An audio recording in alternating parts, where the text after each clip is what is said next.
Hey legends! Welcome to Pervy Hermione. Buckle up for today's story. What if Harry activated the Potter soul contract and Hermione Fleur Daphne Astoria and Luna all felt the connection? A like and subscribe goes a long way.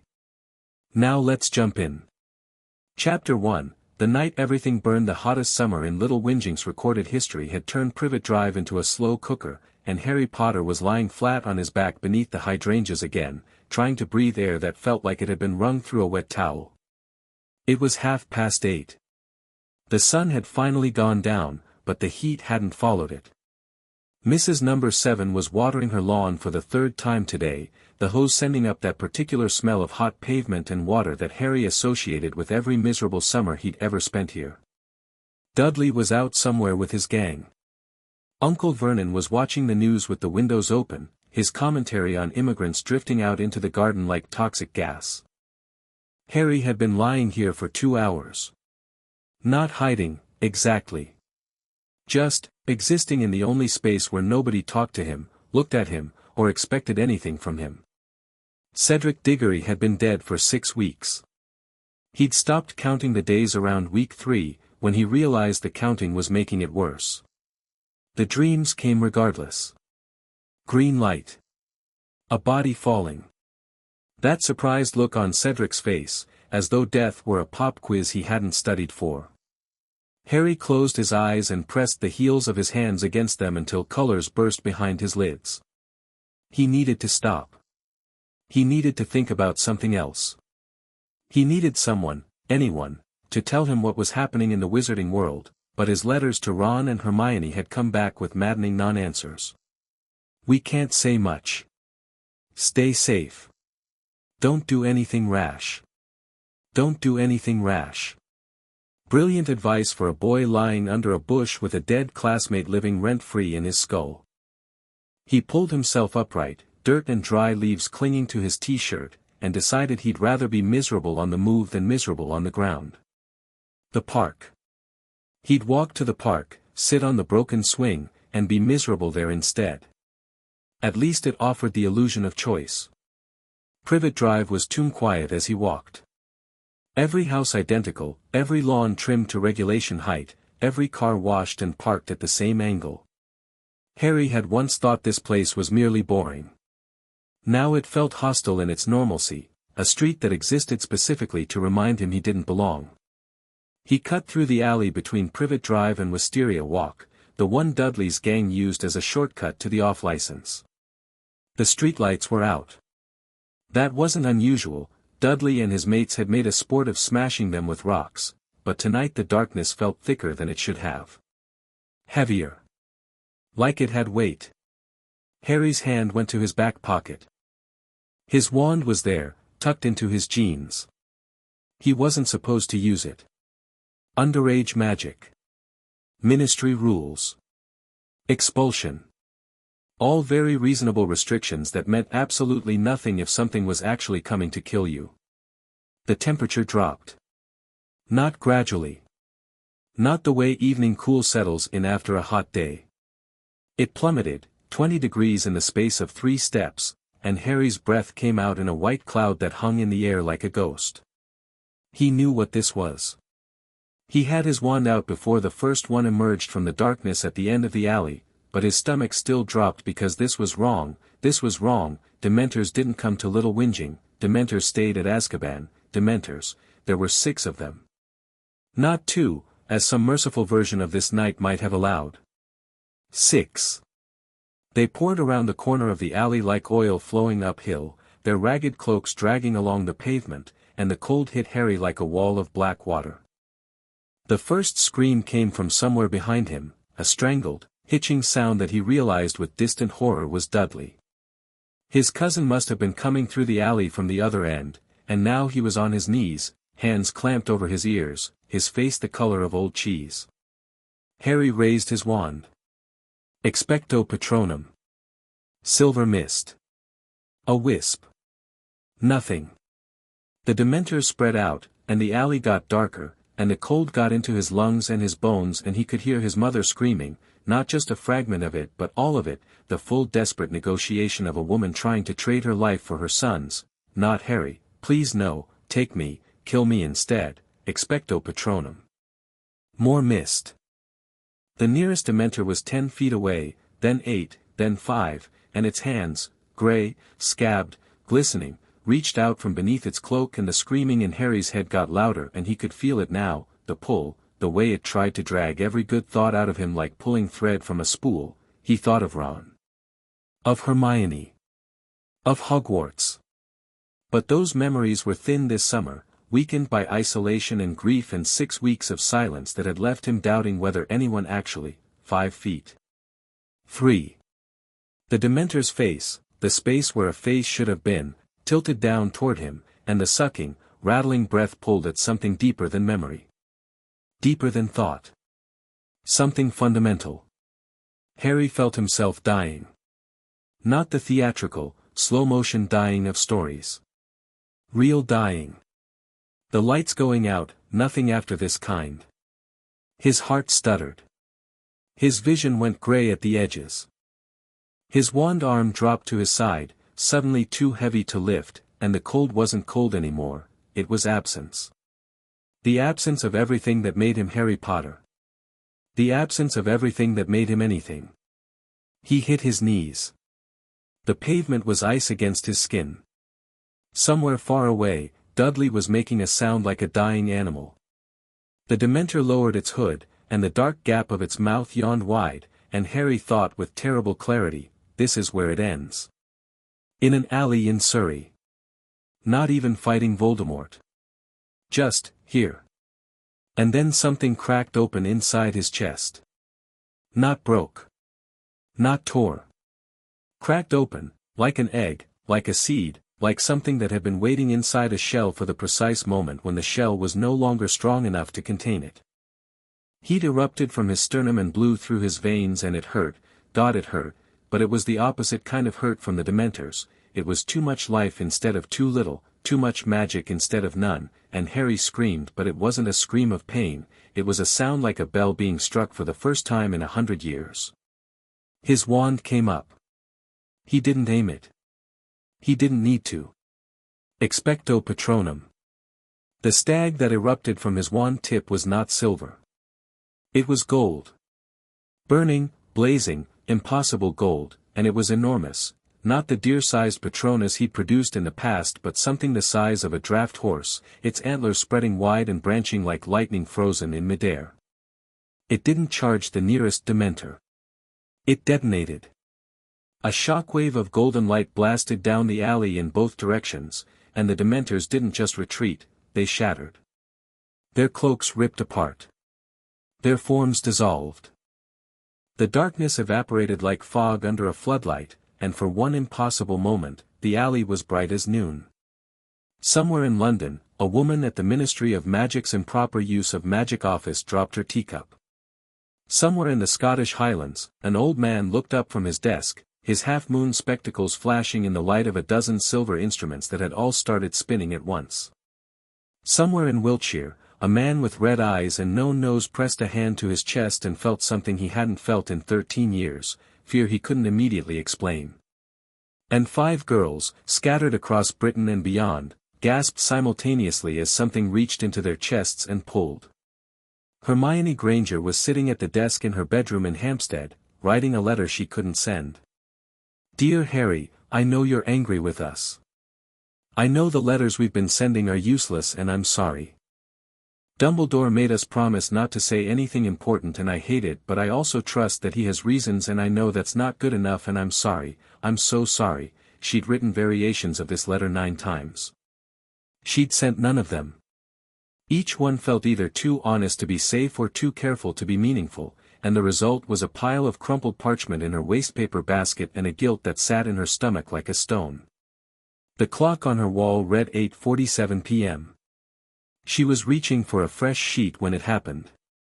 A jolt of heat slammed through her chest, not painful, not exactly, but so sudden and so total that she knocked her inkwell over and didn't notice. Her hand went to her sternum. Her heart was hammering, but that wasn't right either, because the sensation wasn't in her heart. It was deeper. It was in her magic. Hermione Granger had never felt her magic as a physical thing before. She'd always experienced it as an extension of thought. She decided to do something, pointed her wand, and it happened. But in this moment, she could feel it the way she felt her own blood, present, flowing, alive, and suddenly connected to something vast and warm and desperate.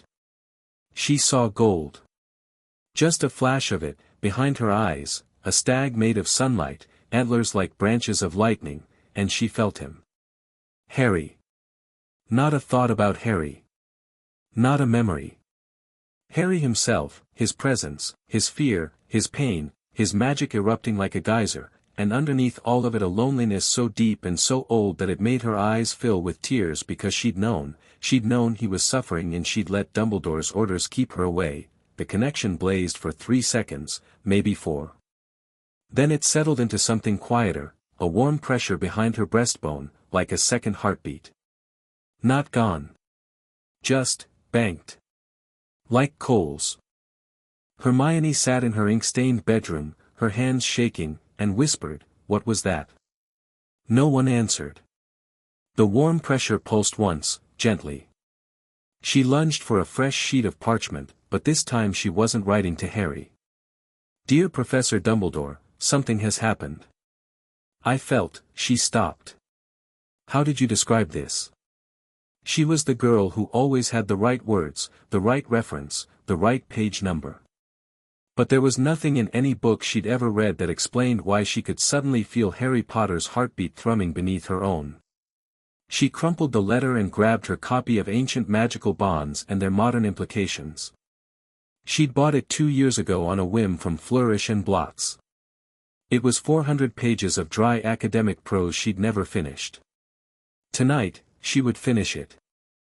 Fleur Delacour was in her small flat above a robe shop in Diagon Alley, nursing a glass of wine after her 3rd day at Gringotts, when the bond snapped into place and she dropped the glass on the hardwood floor. The shattering was distant. Irrelevant.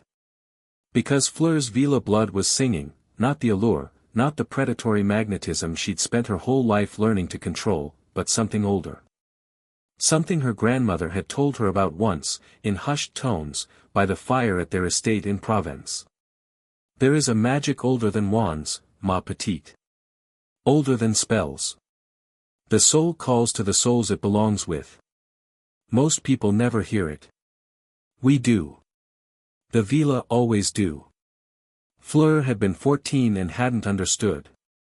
She was 19 now, kneeling on her kitchen floor in a puddle of Bordeaux, and she understood perfectly. The golden stag flashed behind her eyes. She felt the boy, Harry Potter, of all people, the scrawny 4th year who'd somehow beaten her in the tournament, who dragged her sister from the bottom of a lake because his moral compass pointed so unerringly toward good that it overrode the logic of competition. She felt his magic reach out, and her magic answered before she could even form the thought to stop it. The connection settled. The second heartbeat began. Fleur stood slowly, glass crunching under her shoes. She looked down at her hands. Faint gold light traced the veins beneath her skin, there for a moment and then gone. "Mon Dieu," she murmured. Then, more firmly, because Fleur Delacour did not do confusion or uncertainty for longer than she absolutely had to, "I need to see the Potter accounts. Tomorrow." She vanished the broken glass with a wave of her hand, poured another glass of wine, and sat down at her kitchen table to make a list. She was, beneath the beauty and the accent and the dismissive attitude that kept people at a comfortable distance, ferociously practical. Something had happened. It involved soul magic. Soul magic was Gringotts' specialty, and she worked at Gringotts now. She would have answers by the end of the week. And then she would go to Harry Potter and give them to him, because from what she'd felt in those 3 blazing seconds, the boy was alone and suffering and no one was doing a damn thing about it. The second heartbeat pulsed warmly in her chest. "I hear you," she said quietly to the empty flat.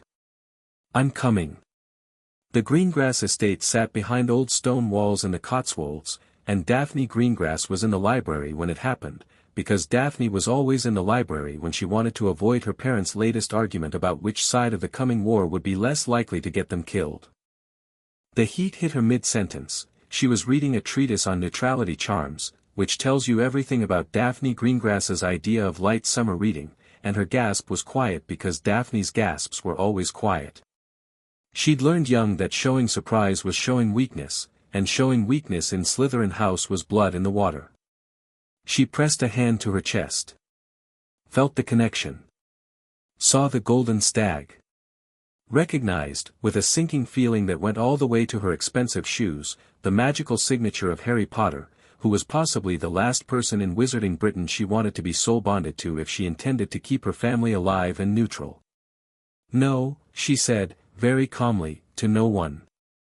Absolutely not. The warm pressure behind her sternum pulsed in a way that felt almost amused. She slammed the book shut and stood, her mind already racing through the political implications. If this was what she thought it was, and she was a Greengrass, she'd been raised on stories of old magic, she knew exactly what this was, then neutrality was no longer an option. The Potter's soul contract was legendary in certain circles. It hadn't activated in generations. And it had just grabbed her by the ribcage and refused to let go. A crash from upstairs. Daphne was moving before she finished thinking, taking the stairs two at a time, which she never did because it wasn't dignified. Astoria's room was at the end of the hall. The door was open. Her sister was on the floor. Tori. Daphne dropped to her knees beside her. Astoria was curled on her side, but she wasn't seizing. Daphne checked immediately, because the blood curse made seizures a constant threat. She was glowing. A faint golden light outlined her body like a halo, and the expression on her 13-year-old face wasn't pain. It was wonder. Daph. Astoria's voice was breathless. Daphne, the curse, I can't feel it. For the first time since I was 8, I can't feel it. Daphne's hand found her sister's and squeezed hard enough to hurt. The blood malediction that had been killing Astoria slowly since childhood, the one their parents had spent a fortune trying to treat, the one that every healer said would take her before she reached 30, and Astoria was lying on the floor saying she couldn't feel it. You too, Astoria whispered, looking up at her with those sharp gray eyes that were too old for her face. You felt it too. The gold. The stag. Yes, Daphne said, because there was no point lying to Astoria. You couldn't lie to Astoria. The girl was 13 and she could read people like broadsheets. It's Harry Potter, isn't it? Yes. Astoria laughed. It was a bright, wild sound that Daphne hadn't heard from her in months. Oh, Father is going to have a stroke. Father is going to have several strokes, Daphne corrected. We're not telling Father. We're not telling Father, Astoria agreed, still laughing, still glowing, still holding her sister's hand like it was the only real thing in the world. Daphne looked down at their intertwined fingers and felt the warm second heartbeat and the 4 other presences that flickered at the edge of her awareness like candle flames in adjacent rooms. She didn't know who they all were yet. She wasn't sure she wanted to. But Astoria couldn't feel the curse. That changed things. That changed everything. Luna Lovegood was sitting cross-legged in her garden in Ottery St. Catchpole, watching the stars come out, when the golden thread appeared. She didn't gasp. She didn't fall. She tilted her head slightly, the way she did when she spotted a creature no one else could see, and watched the thread of light unspool from her chest and arc across the darkening sky toward the south. Oh, she said softly. There you are. She'd been waiting for this. Not consciously, Luna didn't experience premonition the way Trelawney claimed to, in dramatic bursts of prophecy. It was more that she'd always sensed the shape of things to come, the way you could feel rain in the air before the clouds arrived. She'd known since she met Harry on the Hogwarts Express last term, though they'd barely spoken, just a nod in passing, that their magic rhymed. That was the word she used in her head. Rhymed. Like lines in a poem that were meant to sit near each other. The golden stag galloped through her mind, and she smiled at it. She felt Harry's loneliness and his fear and his grief, and she sent back the only thing she had, calm. Not forced calm. Not the gritted teeth serenity of someone trying to be brave. Just the quiet, genuine peace of a girl sitting in a garden, watching the stars, choosing to believe that the world made sense even when it was trying its hardest not to. She felt the thread hum. She felt the other four presences, different flavors, different textures. One was sharp and bright and panicking slightly, that would be Hermione, Luna decided. One was warm and fierce and already making plans, someone French, she thought, with fire in her blood. Two were tangled together, close as sisters, one cool and controlled and the other blazing with sudden, startling health. 6 of us, Luna said to the garden gnome that was watching her from behind a cabbage. That's a good number. Divisible by 1, 2, 3, and 6. Very harmonious. The gnome bit the cabbage and fled. Luna unfolded her legs, stood, and went inside. Her father was asleep in his armchair, a half-finished article about heliopaths spread across his chest. She kissed the top of his head, went to her room, and began to draw. She drew the stag first, all gold and impossible antlers. Then 5 faces she'd never seen together, one she knew well from pictures and brief encounters at school, for she knew from varying distances. She'd meet them properly soon. The threads demanded it. Luna set down her quill, turned off her lamp, and lay in the dark feeling 5 heartbeats alongside her own. She wasn't frightened. She was, for the first time since her mother died, not alone in the way that mattered most. She slept better that night than she had in years. Harry came back to himself on the pavement of the alley, gasping like a landed fish. The Dementors were gone. Not retreated, gone. The air was warm again, almost oppressively so after the cold, and the streetlights at both ends of the alley had come back on as if nothing had happened. Dudley was unconscious. Sprawled against the fence, breathing but out cold, his face still that horrible gray-white color. Harry crawled to him on hands and knees, his legs weren't working properly yet, and checked his cousin's pulse. Strong. Fast. Alive. Dudley. He shook his shoulder. Dudley, wake up. No response. Harry swore and sat back on his heels, trying to think through the ringing in his ears and the bizarre, impossible sensation of 5 presences humming in his chest like tuning forks. What was that? What had he done? The Patronus, that hadn't been a normal Patronus. He'd cast the spell 100 times in practice with Lupin, and it had never felt like that. It had never been gold. It had never exploded like a bomb. And it had never, ever left him feeling like he'd been plugged into a power grid he didn't know existed. He could feel them. That was the mad part. 5, he counted, pressing his hand to his sternum as if he could feel the individual threads, 5 separate presences, each distinct, each real. One was close and frantic and thinking very fast. One was further away and already doing something purposeful. 2 were together, wound around each other, and one of them felt like a door had just been opened after being locked for years. The last one was calm.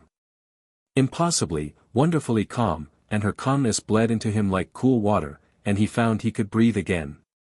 Her. They were all her. He didn't know how he knew that, but the 5 presences were unmistakably female, and they were unmistakably connected to him in a way that went beyond anything he could explain. He pulled himself to his feet using the alley fence. His legs were shaking. His wand was still in his hand, still warm, and when he looked at it, he could swear the Hollywood had a faint golden sheen that hadn't been there before. Right, Harry said to the empty alley. Right. Okay. He needed to get Dudley home. He needed to figure out what had just happened. He needed to contact someone, Dumbledore, Sirius, Hermione, anyone, and tell them that 6 Dementors had just tried to kill him in Surrey and that his Patronus had turned gold and exploded and he could feel 5 strangers in his chest. He bent and hauled Dudley's arm over his shoulders. His cousin weighed roughly the same as a baby elephant, but the strange new energy buzzing through Harry's body made the weight manageable. He started walking. Mrs. Figg found him halfway down Wisteria Walk, came running out of her house in her tartan dressing gown, cats scattering from her feet, her face wild with panic. "Harry! Harry Potter! Don't put away your wand, there might be more of them, I know what they were, Mrs. Fig." She pulled up short at the sound of his voice. Harry didn't blame her. He barely recognized it himself. It was calm and flat and certain in a way he didn't quite feel but somehow couldn't stop projecting. You know. Dementors. 6 of them. They're gone." He shifted Dudley's weight on his shoulder. "You're a squib. Dumbledore has you watching me." It wasn't a question. Mrs. Fig's mouth opened and closed. In the glow of the streetlight, her face cycled through guilt, surprise, and something that looked uncomfortably like relief. Yes. I'm sorry, dear, I wanted to tell you so many times, not now." Harry kept walking. "I need you to contact Dumbledore. Tell him what happened. Tell him I want answers this time, not silence. Harry, dear, you should know, the Ministry will have detected, I know. The underage magic restriction. The Patronus. They'd have felt it. An owl was probably already on its way. Let them come. I was defending myself and my cousin against 6 Dementors in a Muggle suburb. If the Ministry wants to make that a crime, they can try." Mrs. Fig looked at him, really looked, not the distracted glances of a neighbor keeping casual surveillance but a proper, searching examination, and something in her expression shifted. "You're different tonight," she said quietly. "Yeah," Harry said. "I think I am." He walked Dudley home. The front door of number 4 was open, Aunt Petunia stood in the hallway, and her face went from habitual contempt to genuine horror when she saw her son's limp form. Harry deposited Dudley on the sofa, gave a terse explanation involving the word Dementors, and watched his aunt go absolutely white. "You know what they are," Harry said, watching her face. "Another thing that wasn't a question. You know about the wizarding world. More than you've ever let on." "Get out of my sight," Petunia whispered, but her eyes were on Dudley and her hands were shaking, and there was nothing behind the command but fear. Harry went upstairs. His room was exactly as he'd left it, small, hot, Hedwig's cage empty because she was out hunting, the desk covered in unanswered letters and old daily prophets. He sat on his bed and pressed both hands to his chest. The 5 presences were still there. Fainter now, but real. Not imaginary. Not a side effect of Dementor exposure. He could distinguish them if he focused, the bright sharp one, the warm fierce one, the cool controlled one, the young blazing one, the calm deep one. 5 points of light in the dark behind his sternum, and each one pulsed with a magic that felt like his but wasn't. "What are you?" he whispered to them. "To it. To whatever this was." The calm one pulsed gently, and he could have sworn he felt something like patience. As if whatever had happened was supposed to happen, and the answers would come, and there was no need to panic.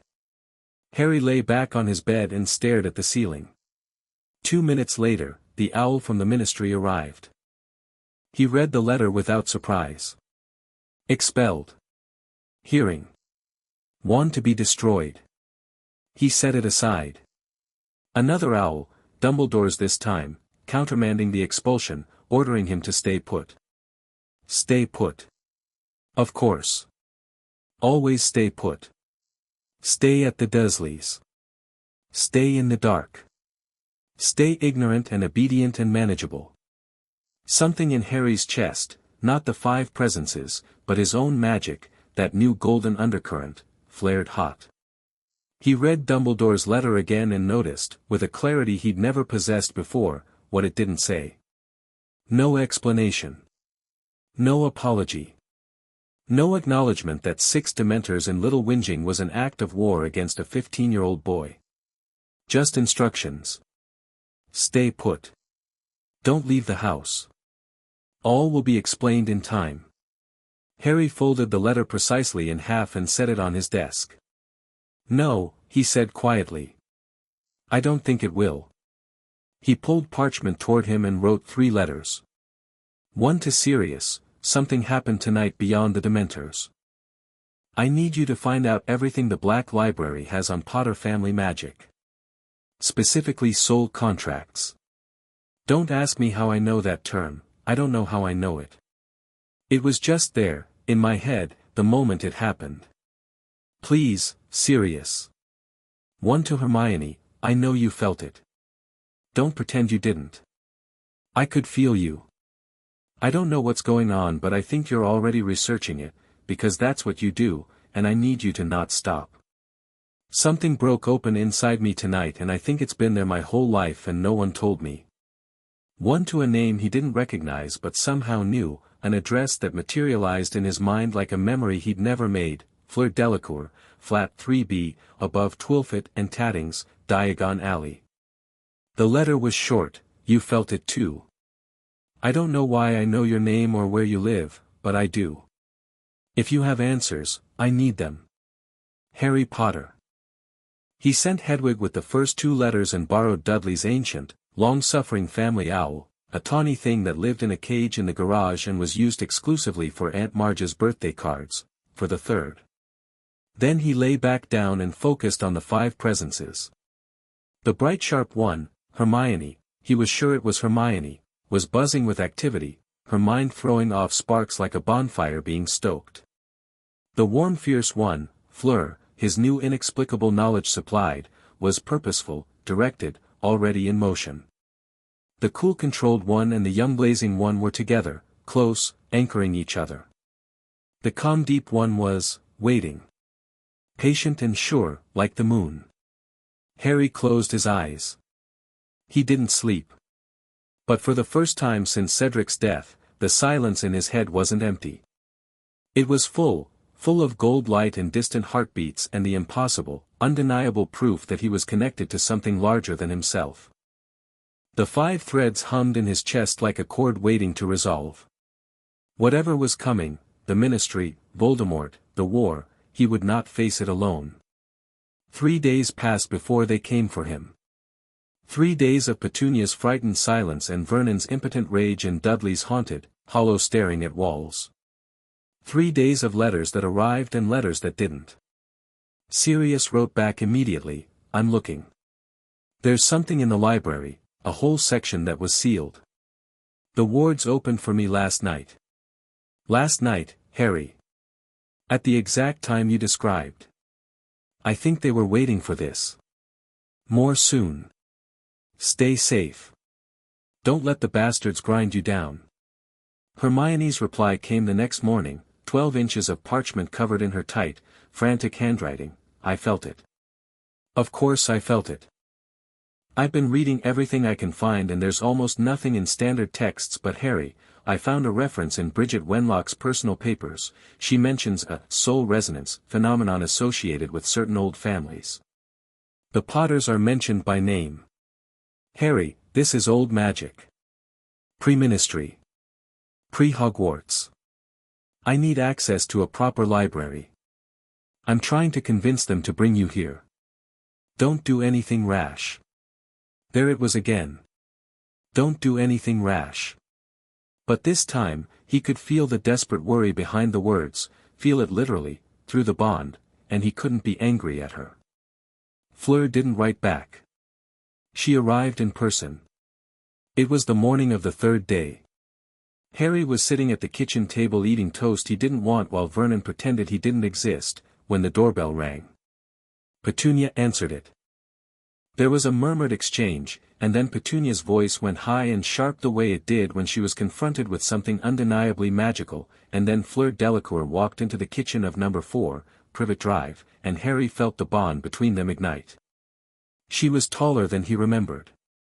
Her silver blonde hair was pulled back in a practical knot, and she was wearing Muggle clothes, dark jeans, a white blouse, boots, with the casual elegance of someone who could make a bin bag look like haute couture.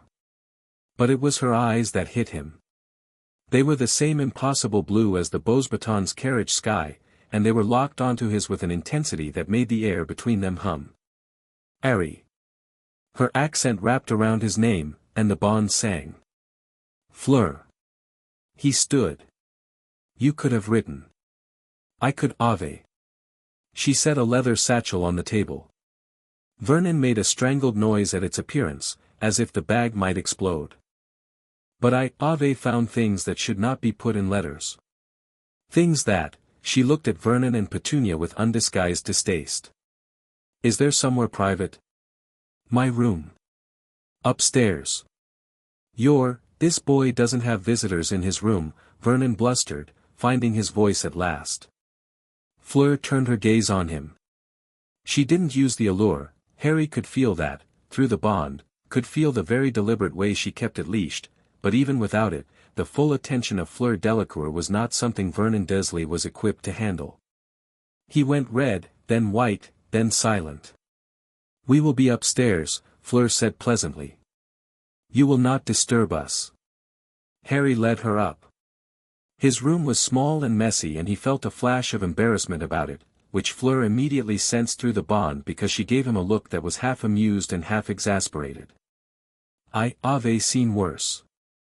I shared a dormitory with 12 girls for 7 years. She sat on the edge of his desk chair, opened the satchel, and pulled out a sheaf of papers covered in a mix of French and English. The goblins keep records of every ancient magical contract registered with their bank. The Potter Soul contract is one of the oldest. It was registered in 982 AD. Harry sat on the bed.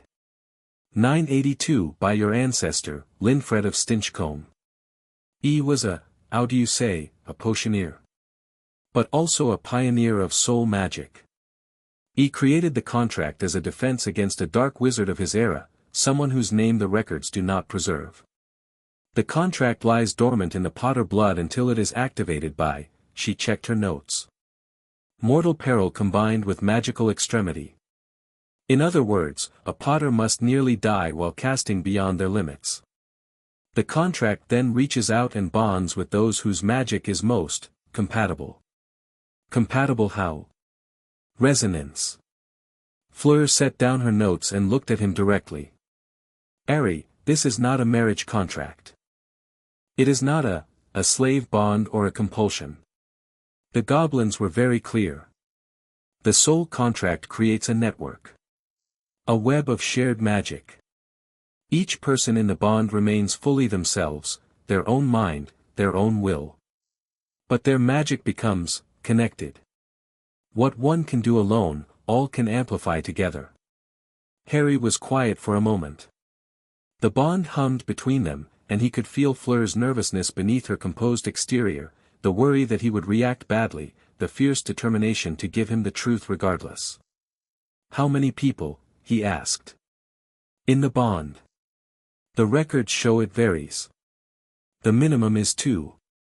The maximum recorded is 7. For you, she tilted her head. 5. You feel 5. Yeah. And I am one of them. Yeah. They looked at each other. The bond was a living thing between them, warm and electric, and Harry could feel layers of Fleur that he hadn't known existed, the loneliness of being beautiful in a world that couldn't see past beauty, the sharp intellect she kept behind a wall of French disdain, the courage that had made her a Triwizard champion. The contract was designed for war, Fleur said quietly. It activates when a Potter faces a threat too great to face alone. The last activation was in 1612, during the Goblin rebellions. Your ancestor, I do not remember the name, bonded with 4 others and they held the line at the siege of Lancaster for 3 days. And now it's activated for me. For you. For us. She paused.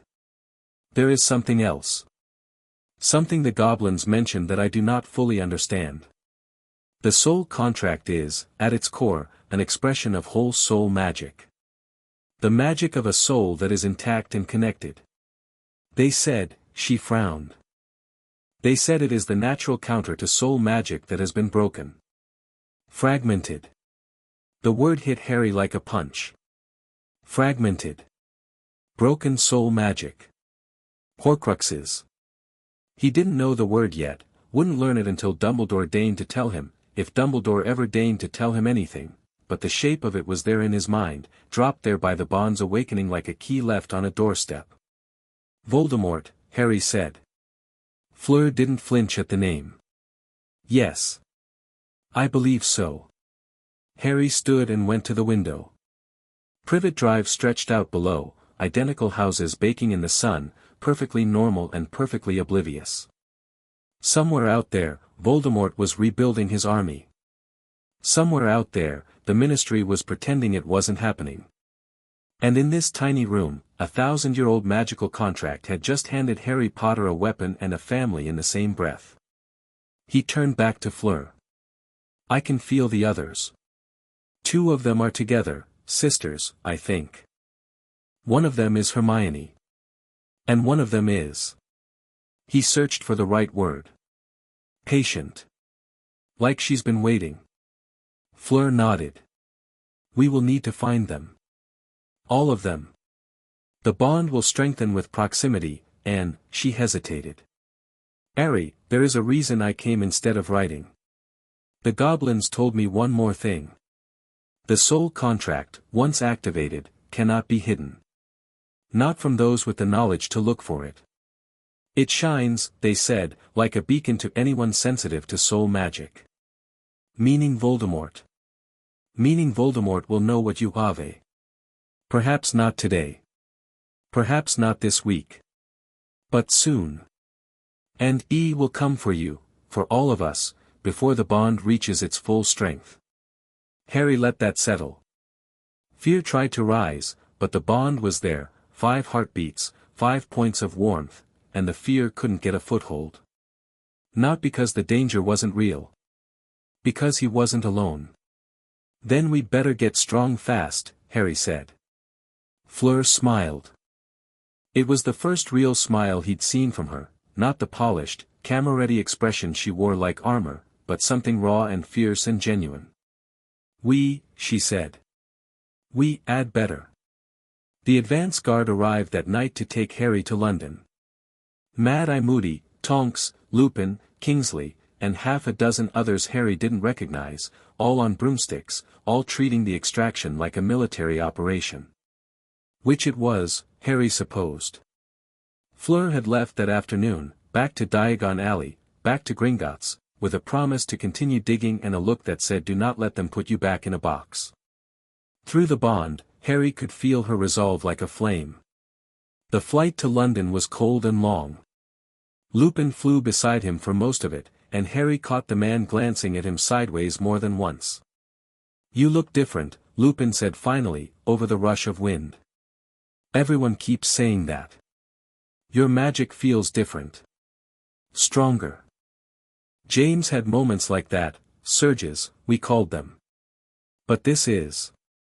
He trailed off, frowning. Harry, what happened in that alley?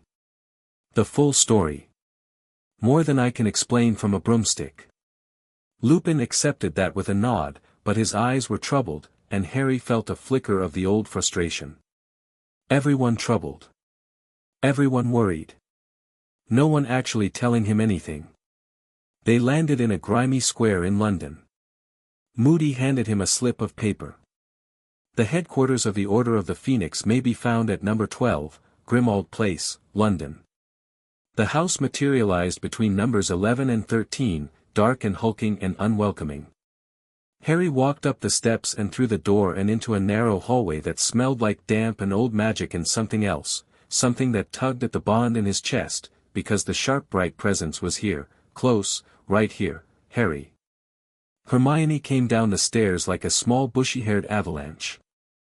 She hit him at full speed and her arms went around his neck and the bond between them detonated into full, glorious resonance. Harry staggered back a step and felt the connection lock into place, not the faint pulsing of distance but the full, roaring current of proximity.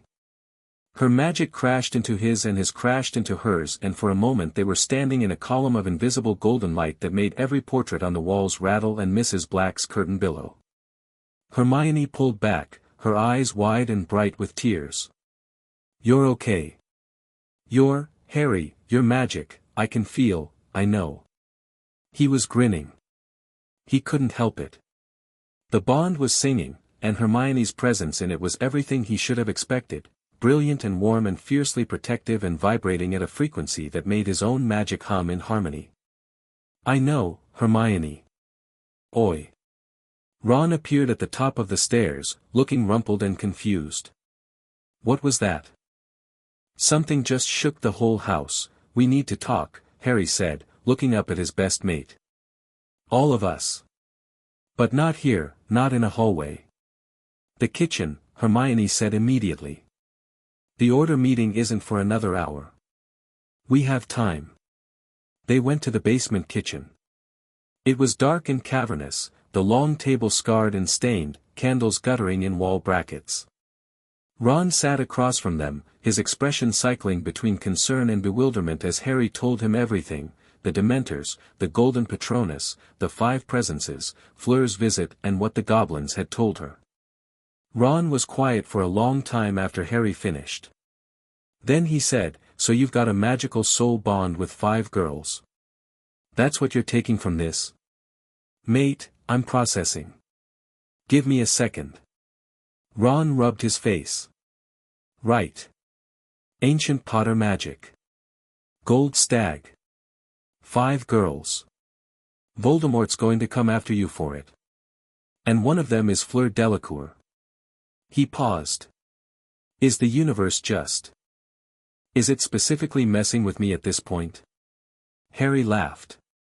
It surprised him, it surprised all 3 of them, and the bond in his chest swelled warm because Hermione was laughing too, that half-exasperated, half-fond laugh she saved for Ron's most perfectly timed moments of absurdity. "I don't understand all of it yet," Harry said, sobering. "Hermione, what did you find?" She pulled a notebook from her pocket. She'd already filled half of it. "The soul contract isn't in any standard Hogwarts text. I had to go deep, Wenlock's personal papers, some fragments from the Flammel correspondence, a footnote in Bathilda Bagshot's early drafts. Harry, this magic predates the statute of secrecy. It predates the ministry. It's foundational magic, the kind that was practiced when wizards and witches still understood that magic came from the soul, not from the wand. And the bond is a weapon. It's more than that. It's a..." She struggled, which was so unusual for Hermione that both Harry and Ron stared. "It's a way of being. The people in the bond share magical energy. What one person casts, the others can feed into. In theory, if all 6 of you were together and in sync, you could, Harry, the upper limit isn't documented because no one's ever measured it. The Potters who activated it historically were already powerful. With 5 compatible magical cores feeding into the network." She looked at him, and there was something in her eyes that wasn't just academic excitement. It was awe, and beneath it, fear. You could be the most powerful wizard alive. The kitchen was quiet. A candle flickered. Somewhere above them, footsteps crossed a creaky floor. "Good," Harry said. Ron blinked. "Good. Voldemort's out there. The Ministry's pretending he isn't. Dumbledore's keeping secrets. People are going to die, people are already dying, Cedric's already dead, and everyone keeps telling me to sit down and be quiet and let the adults handle it." Harry's voice was even, but his magic wasn't. The candle flames in the kitchen stretched tall and bright, and a warmth filled the room that had nothing to do with fire. "I'm done with that. If this bond makes me powerful, then I'm going to be powerful. If it makes me dangerous to Voldemort, then I'm going to be dangerous. I'm not going to hide it or suppress it or apologize for it." Hermione reached across the table and took his hand. The bond pulsed between them, steady, certain, aligned. "Then we need to find the others," she said. "All of them. Before someone else finds them first." Harry nodded. In his chest, 5 heartbeats answered. Somewhere in the Cotswolds, Daphne Greengrass looked up from her book and felt the bond strengthen. She didn't smile, because Daphne Greengrass didn't smile without strategic purpose, but she thought, he's not hiding. Good. This only works if he doesn't hide. Somewhere in Ottery St. Catchpole, Luna Lovegood was feeding the chickens and humming a melody she'd never heard before but somehow knew by heart. The golden thread in her chest was brighter tonight. Closer. Soon, she told the chickens. Very soon now. The chickens did not seem impressed. But the magic in the air around her shimmered, and the evening star came out early, and something old and powerful and patient turned its attention toward Grimmauld Place and waited for its heirs to find each other. The war was coming. But for the first time in 1,000 years, a Potter was not going to face it alone. Chapter 2, Threads of Gold. Grimmauld Place was a house that hated being lived in. Harry could feel it in the walls, a sullen, resentful magic that clung to every surface like grime. The Black family had poured centuries of paranoia into this building, layered ward upon curse upon hex until the house itself had developed something uncomfortably close to a personality. And that personality was hostile. He'd been here 2 days. 2 days of Order members whispering in hallways, of Molly Weasley's aggressive hospitality, of Sirius prowling from room to room like a caged animal with a bottle of fire whiskey and a smile that never reached his eyes. 2 days of people talking around him, over him, about him, never to him. Not about anything that mattered. The bond had changed that. Or rather, the bond had made the silence unbearable in a way it hadn't been before. Because Harry could feel Hermione 3 rooms away, her mind churning through research at a speed that sent sparks along their connection. He could feel Fleur across London, a steady flame of purpose as she worked whatever angles she was working at Gringotts. He could feel the 2 sisters, Daphne and Astoria, their names had settled into his awareness the way Fleur's had, circling each other in the Cotswolds, one cautious, one eager. And he could feel Luna, patient as the tide, waiting. All of them waiting. All of them ready. And here he was, stuck in a moldy townhouse, being told to clean bedrooms. "You're brooding," Hermione said from the doorway. Harry looked up from the drawing-room window. "I'm thinking." "You're brooding. I can feel the difference." She came in and shut the door. She'd changed since the bond, nothing visible, nothing physical, but the way she carried herself was different. Sharper. More present. As if the connection to his magic had clarified something in her own. "Mrs. Weasley wants us to tackle the doxies in the curtains today." "Hermione." "I know." She sat in the armchair opposite him and pulled out her notebook. "I've finished the Wenlock papers. And I found something in the Black Library last night that changes things." Harry straightened. "The sealed section Sirius mentioned?" "It unsealed itself the night you activated the contract. Sirius said the shelves were glowing when he went in." She flipped to a marked page. "The Blacks knew about the Potter Soul contract. They studied it. Harry, they were obsessed with it. There are 3 generations of research here, starting with Arcturus Black in the 1920s. He believed the contract was the key to understanding how soul magic works at a fundamental level. Why would the Blacks care about Potter family magic? Because the Blacks were pursuing the opposite application." Hermione's voice went quiet. "Soul fragmentation. Horcruxes." The word dropped into the room like a stone into still water. Harry felt it ripple through the bond, Hermione's fear, tightly controlled, and beneath it a fierce intellectual determination that refused to be cowed by what she'd found. "Tell me," Harry said. "A Horcrux is an object in which a dark witch or wizard has hidden a piece of their soul. You split your soul through murder, the ultimate act of violation against another person's existence, and you encase the fragment in an object. As long as the fragment survives, you can't truly die." She met his eyes. "Arcturus Black's research suggests that Voldemort has made at least one. His survival after the killing curse rebounded, it shouldn't have been possible. Unless he'd already anchored himself." Harry's hand went to his scar. The bond hummed in alarm, not from him, from the others. He could feel Fleur's sudden attention, sharp as a blade. Could feel Daphne's cool assessment from 100 miles away. Even Luna stirred, her calm shifting to something watchful. The soul contract counters this, he said. It wasn't a guess. The knowledge was there, placed in his mind by the contract itself, the same way Fleur's address had appeared. According to Arcturus's notes, yes. A fully realized soul contract creates a network of whole, bonded souls. It can detect fragmented soul magic and, theoretically, unravel it. Pull the pieces apart. Destroy Horcruxes without needing to destroy the objects they're housed in. Hermione closed the notebook. Harry, if that's true, you're not just a threat to Voldemort. You're the specific threat he can't defend against. They sat with that for a moment. The house creaked around them, its hostile magic pressing in, and Harry pushed back without thinking, a pulse of golden warmth that made the shadows retreat to the corners and the temperature rise by a degree. We need the others here, Harry said. All of them. Not eventually. Now.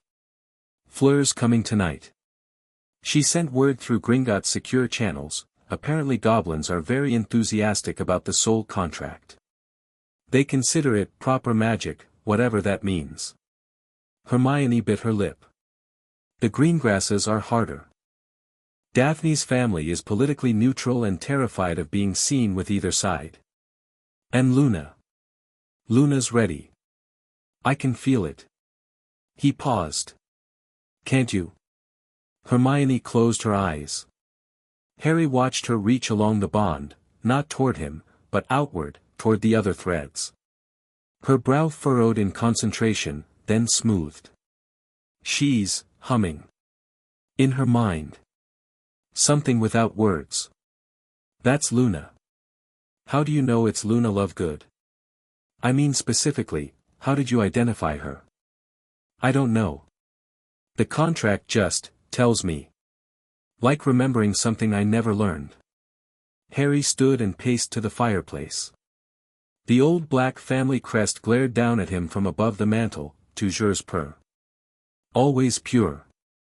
Hermione, I need you to do something for me. Already doing several things for you, but go on. I need you to stop filtering. Whatever you found, whatever you're still finding, don't hold back because you think it's too much or too dark or too dangerous. I spent 4 years getting information in drips and drops and it nearly got me killed every single time. I can handle the truth. All of it. Hermione studied him. Through the bond, he felt her weighing his words, not doubting him, exactly, but measuring the gap between the Harry she'd known for 4 years and the Harry sitting in front of her now. The gap was real. Something had shifted in that alley, something fundamental, and the boy who'd always relied on luck and instinct and Hermione's last-minute research had been replaced by someone who intended to be 3 steps ahead of every threat that came at him. All right, she said. Then you should know that Dumbledore knew about the contract. Harry went still. It's in Arcturus's notes. There are letters, correspondence between Arcturus Black and Dumbledore, dating from 1981. The year your parents died. Hermione's voice was steady, but her eyes were bright with the kind of anger she usually reserved for house elf abuse and academic dishonesty. Dumbledore asked Arcturus what would happen if the contract activated in an infant. Arcturus told him it couldn't, the magical core needs to be mature enough to sustain the bond. But the fact that Dumbledore asked means he knew the contract existed in the Potter line. He knew, Harry. Before you were even born, he knew. The golden warmth in Harry's chest went hot. Not anger, or not only anger. Something more complex. Betrayal, but also a grim lack of surprise, because of course Dumbledore had known. Of course he had. The man who always had a reason, always had a plan, always had a justification for keeping Harry ignorant and dependent and alone. He kept me at the Dursleys, Harry said quietly. Isolated. Where my magic would be suppressed and the contract would never have a chance to activate. Because if it activated, I'd have power he couldn't control. I don't think it's that simple. Hermione held up a hand before he could argue. I'm not defending him. I'm furious. But Dumbledore's reasons are never single-layered. If the contract activates and creates a beacon, as Fleur said, maybe he was trying to protect you from Voldemort finding you before you were ready. Or maybe he was trying to keep his weapon in its case until he decided it was time to use it. Hermione didn't answer. She didn't need to. Through the bond, Harry felt her agreement, reluctant, painful, but honest. A knock at the drawing room door. Sirius stuck his head in, looking between them with the sharpness that belied his casual manner. "Private party, or can anyone join?" "Get in here," Harry said. "And close the door." Sirius dropped into the nearest chair with the loose-limbed grace of a man who'd been handsome once and still carried it like muscle memory. He looked terrible, thinner than when Harry had seen him last, the shadows under his eyes deep enough to drown in, but his gaze was alert, and when he reached into his jacket and pulled out a book, his hand was steady. "Found this in the sealed section," he said, tossing it onto the table between them. It was old. Very old. Bound in leather that had gone dark with age, with no title on the cover. "It was behind a ward that only opened for me after I specifically asked for information about the Potter Soul contract. The library's alive, you know. Creepy as hell, but useful." Hermione had the book open before Sirius finished his sentence. Harry watched her eyes widen. "This is a journal," she breathed. "Harry, this is a personal journal.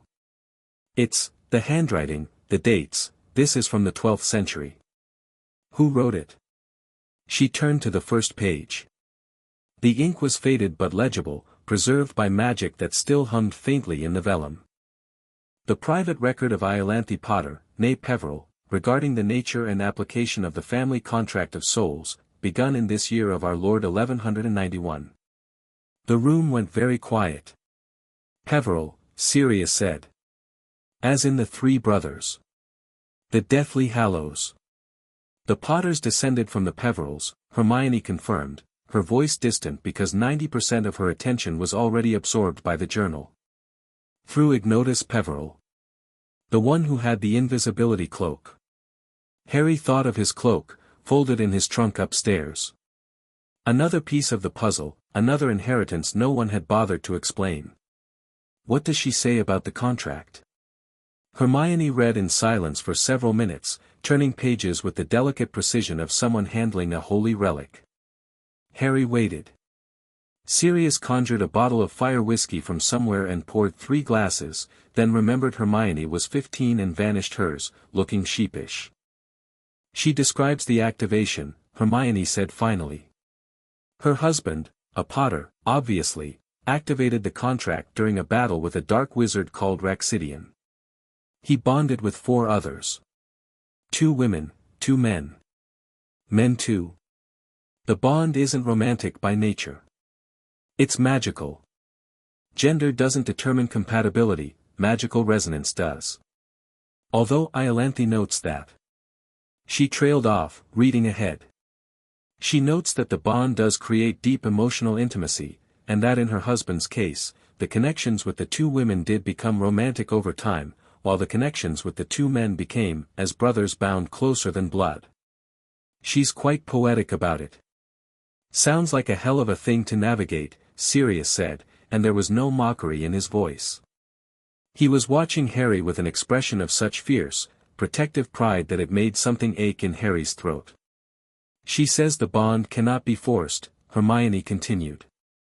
"The emotional and romantic aspects develop naturally or not at all. The magical connection exists regardless. And she says," her breath caught. "Harry, listen to this. The contract chooses not those who are most powerful, but those whose souls sing in the same key as the Potter air. It is not strength that determines the bond, but harmony. And in harmony, there is a strength that no single wizard, however mighty, can match. My husband stood against Raxidian with his bonded at his side, and the dark wizard's fragmented soul, for he had torn it thrice to anchor himself to life, unraveled like thread pulled from a loom. The contract is the answer to that most terrible of magics. It is wholeness against fragmentation. Connection against isolation. And it cannot be defeated by one who has made himself less than whole." The words hung in the air. Outside, London traffic hummed. Inside, 3 people sat with the weight of a revelation that reframed everything they thought they knew about the war they were fighting. Voldemort's Horcruxes, Harry said. She's describing exactly what Voldemort's done. History repeating, Sirius murmured. Dark Wizard fragments his soul. Potter activates the contract. The contract destroys the fragments. He drained his glass. Your family really did have a type, didn't they? One specific nemesis, over and over, across the centuries. The contract wouldn't have activated if there wasn't a fragmented soul to fight, Hermione said. That's what I think, anyway. It's not just that you nearly died, Harry, it's that you nearly died in a world where a wizard with a split soul is trying to kill you. The contract responded to the threat. It found the people whose magic could help you counter it. Another knock. This one was different, sharp, precise, 3 raps spaced evenly. The door opened before anyone answered, and Fleur Delacour walked in carrying a leather case under one arm and wearing an expression that said she had been productive and everyone else had better catch up.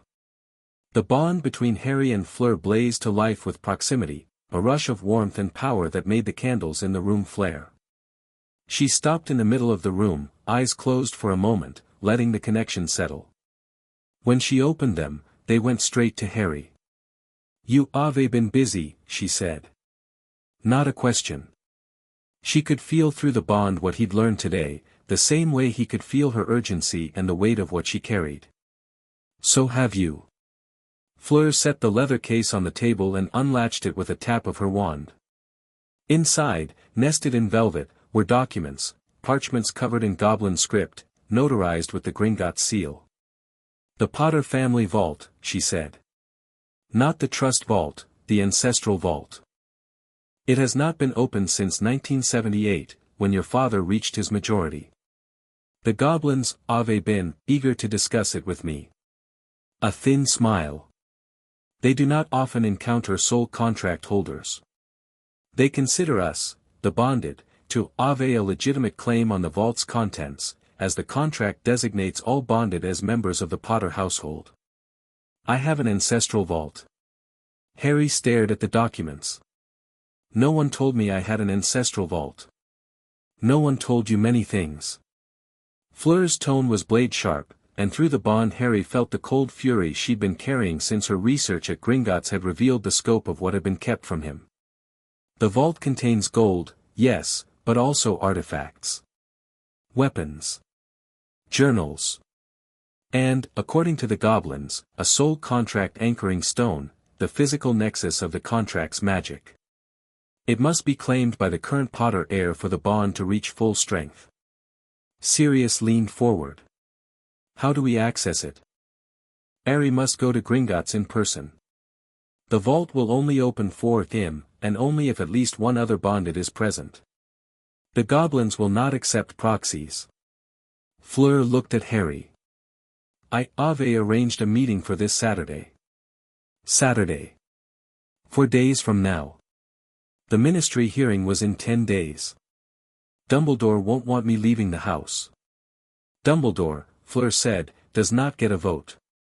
Hermione looked between them, her expression a fascinating mix of anxiety and resolve.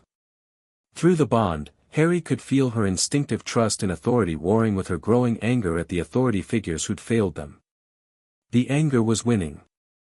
Before we plan anything, Hermione said, we need to talk about the others. Daphne and Astoria Greengrass. Luna Lovegood. We can't do this with half the bond missing. Agreed. Harry sat on the arm of the sofa. Luna's the easiest, she lives near the Weasleys. I could send her an owl tonight, or, he stopped. Reached along the bond. The calm deep presence that was Luna pulsed in response, and he felt something he could only describe as amusement. She already knows, Harry said slowly. She's known everything. I think she's been following the bond since it activated, just, feeling all of it. She's waiting for us to catch up. That tracks with everything I know about Luna Lovegood, Hermione said, in a tone that was part admiration and part exasperation. She sees things other people don't. The Greengrass sisters are a different problem, Fleur said. She pulled a chair over and sat, crossing her legs with the unconscious elegance that was as much a part of her as her accent. The Greengrass family is old money, old blood, politically neutral. Cyrus Greengrass sits on the Wisingamot and has spent 20 years cultivating a position exactly between the light and dark factions. A connection to Harry Potter, especially this kind of connection, destroys that position overnight. Daphne knows that, Harry said. He could feel her through the bond, the cool intelligence, the careful calculation, the fear she kept locked in a box and the fierce love for her sister that leaked through anyway. She's been trying to figure out how to handle this without exposing her family.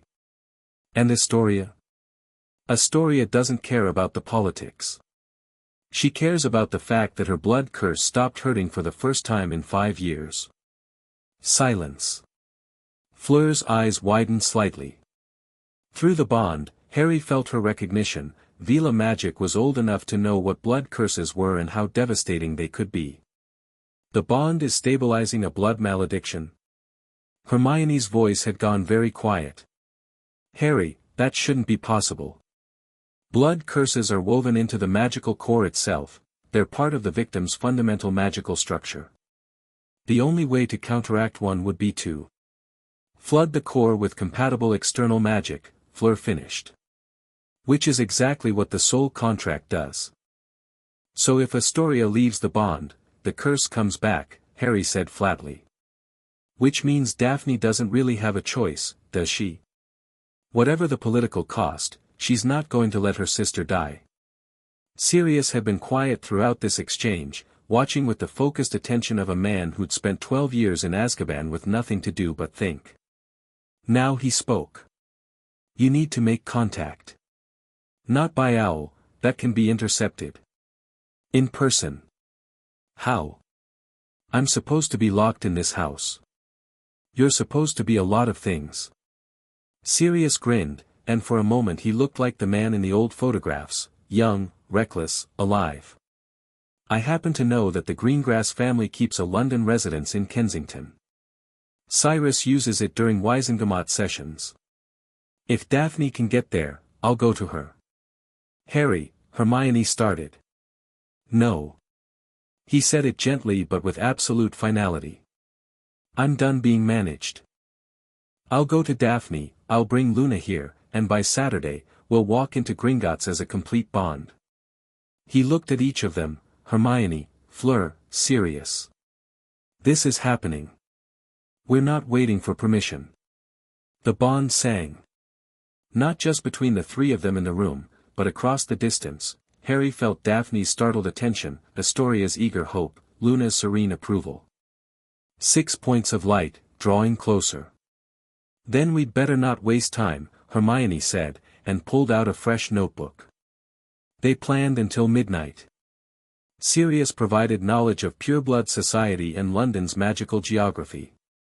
Fleur contributed Gringotts' intelligence and a ruthless strategic mind that reminded Harry, forcefully, that this was a woman who'd competed in the Triwizard Tournament at 17 and hadn't blinked. Hermione cross-referenced everything against the journals and documents, building a framework of understanding that grew more complete with every hour. Ron found them at 10:30, drawn downstairs by the noise. He stood in the doorway and took in the scene, Harry at the center, Hermione on one side with her books, Fleur on the other with her documents, Sirius leaning against the wall with his whiskey and his sharp comments, and his face went through something complicated before settling on determination. Right, he said, dropping into a chair. What do you need me to do? Harry looked at his best friend and felt a rush of gratitude so strong it almost knocked him sideways. Ron wasn't part of the bond. He never would be. But he was here, and he wasn't running, and he wasn't making it about himself. I need you to be my eyes and ears when I'm not here, Harry said. The Order's keeping secrets. Mrs. Weasley's keeping your dad and the others on a tight leash. I need to know what they're saying about me, about the war, about anything they think we're too young to hear. Ron nodded slowly. Fred and George have extendable ears. They've been listening to meetings for weeks. Then get me transcripts. Ron grinned. Thought you'd never ask. They went back to planning. By midnight, they had a shape, not a complete strategy, but the bones of one. Tomorrow, Harry would contact Luna through the bond itself, reaching along the thread and pulling her toward Grimmauld Place. The next day, he would go to Kensington. Saturday, Gringotts. Hermione went to bed first, reluctantly, with the Iolanthe journal clutched to her chest.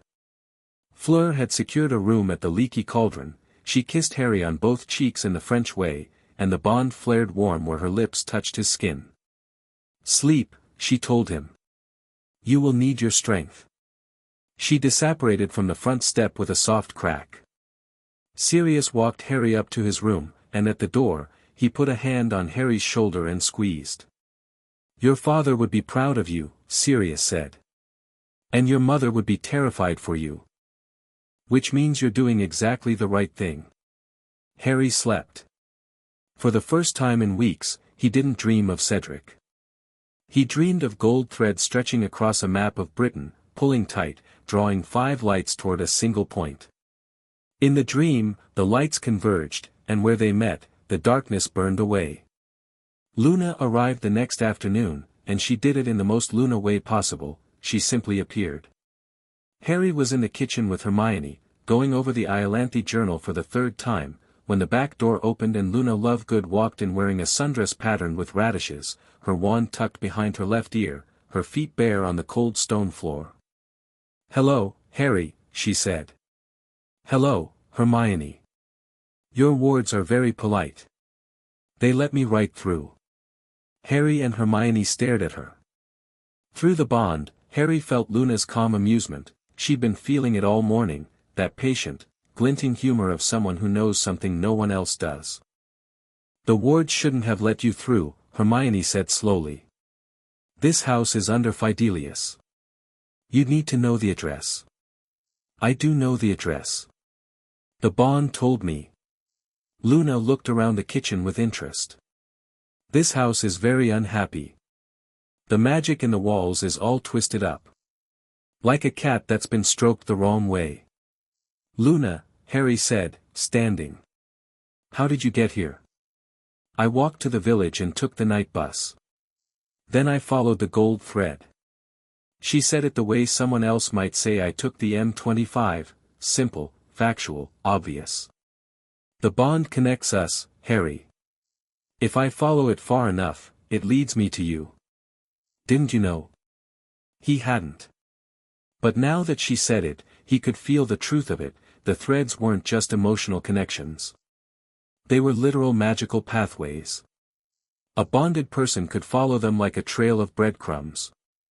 Luna crossed the kitchen and stopped in front of him. She was shorter than he'd expected, small and slight and luminous, with her pale hair and her enormous silver eyes and her bare feet. The bond between them hummed a low, resonant note, like a cello string, and when she reached out and took his hand, something clicked into place. 3 present. 3 still distant. But the triangle of Harry Hermione Luna locked together like a geometric proof, and the magic in the kitchen shifted. The hostile energy of Grimmauld Place retreated another inch. The candles burned brighter.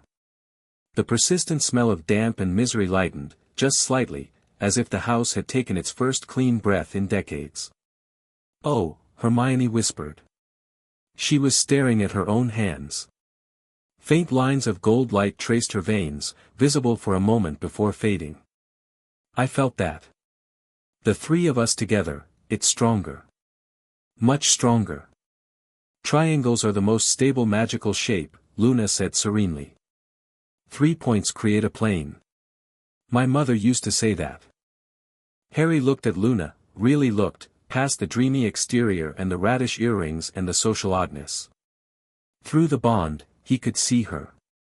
Not her thoughts, the bond didn't work like that, but her essence.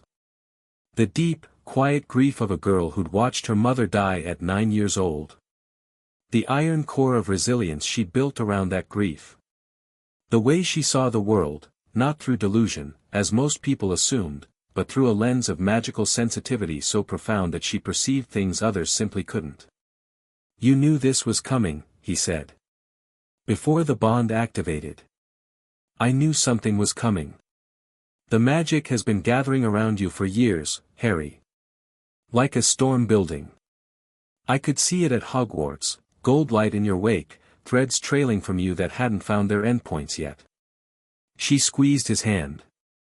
I'm glad they found me. I've been rather lonely. The simple honesty of it cracked something in Harry's chest. He squeezed back. You're not lonely anymore, he said. From the doorway, Hermione watched them with tears in her eyes that she blinked away before anyone could comment. Through the bond, Harry felt her fierce, protective love, for him, for Luna, for this fragile, impossible thing they were building. All right, Hermione said, clearing her throat. Luna, how much do you already know?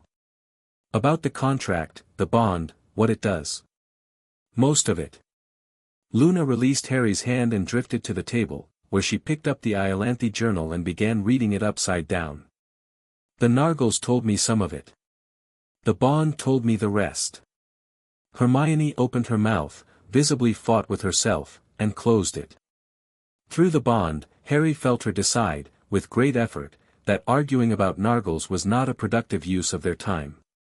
Good, Hermione said tightly. Then you know about the Greengrasses. Daphne is scared and angry and pretending she's only angry.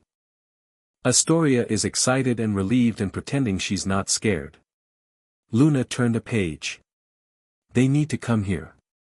The bond can't stabilize properly with 3 present and 2 distant.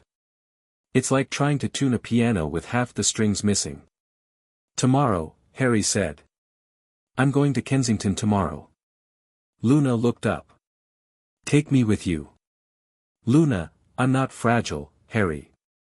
I may look it, but I'm not. Her silver eyes were steady. And I think Daphne will respond better to someone who isn't a Gryffindor. She's spent 4 years building walls against Gryffindor intensity. She needs someone who comes at things sideways. Harry considered this. Through the bond, he tested it, reached toward the cool controlled presence that was Daphne and tried to get a sense of what she might respond to. Luna was right. Daphne's walls were high and thick and designed specifically to repel direct approaches. Someone like Luna, who operated on a completely different frequency, might slip through where Harry's blunt honesty would bounce off. Together, then, Harry said. Tomorrow afternoon. The rest of the day was preparation. Luna integrated into the group with the effortless ease of water finding its level. She didn't compete with Hermione's intellect or try to match Hermione's research methodology.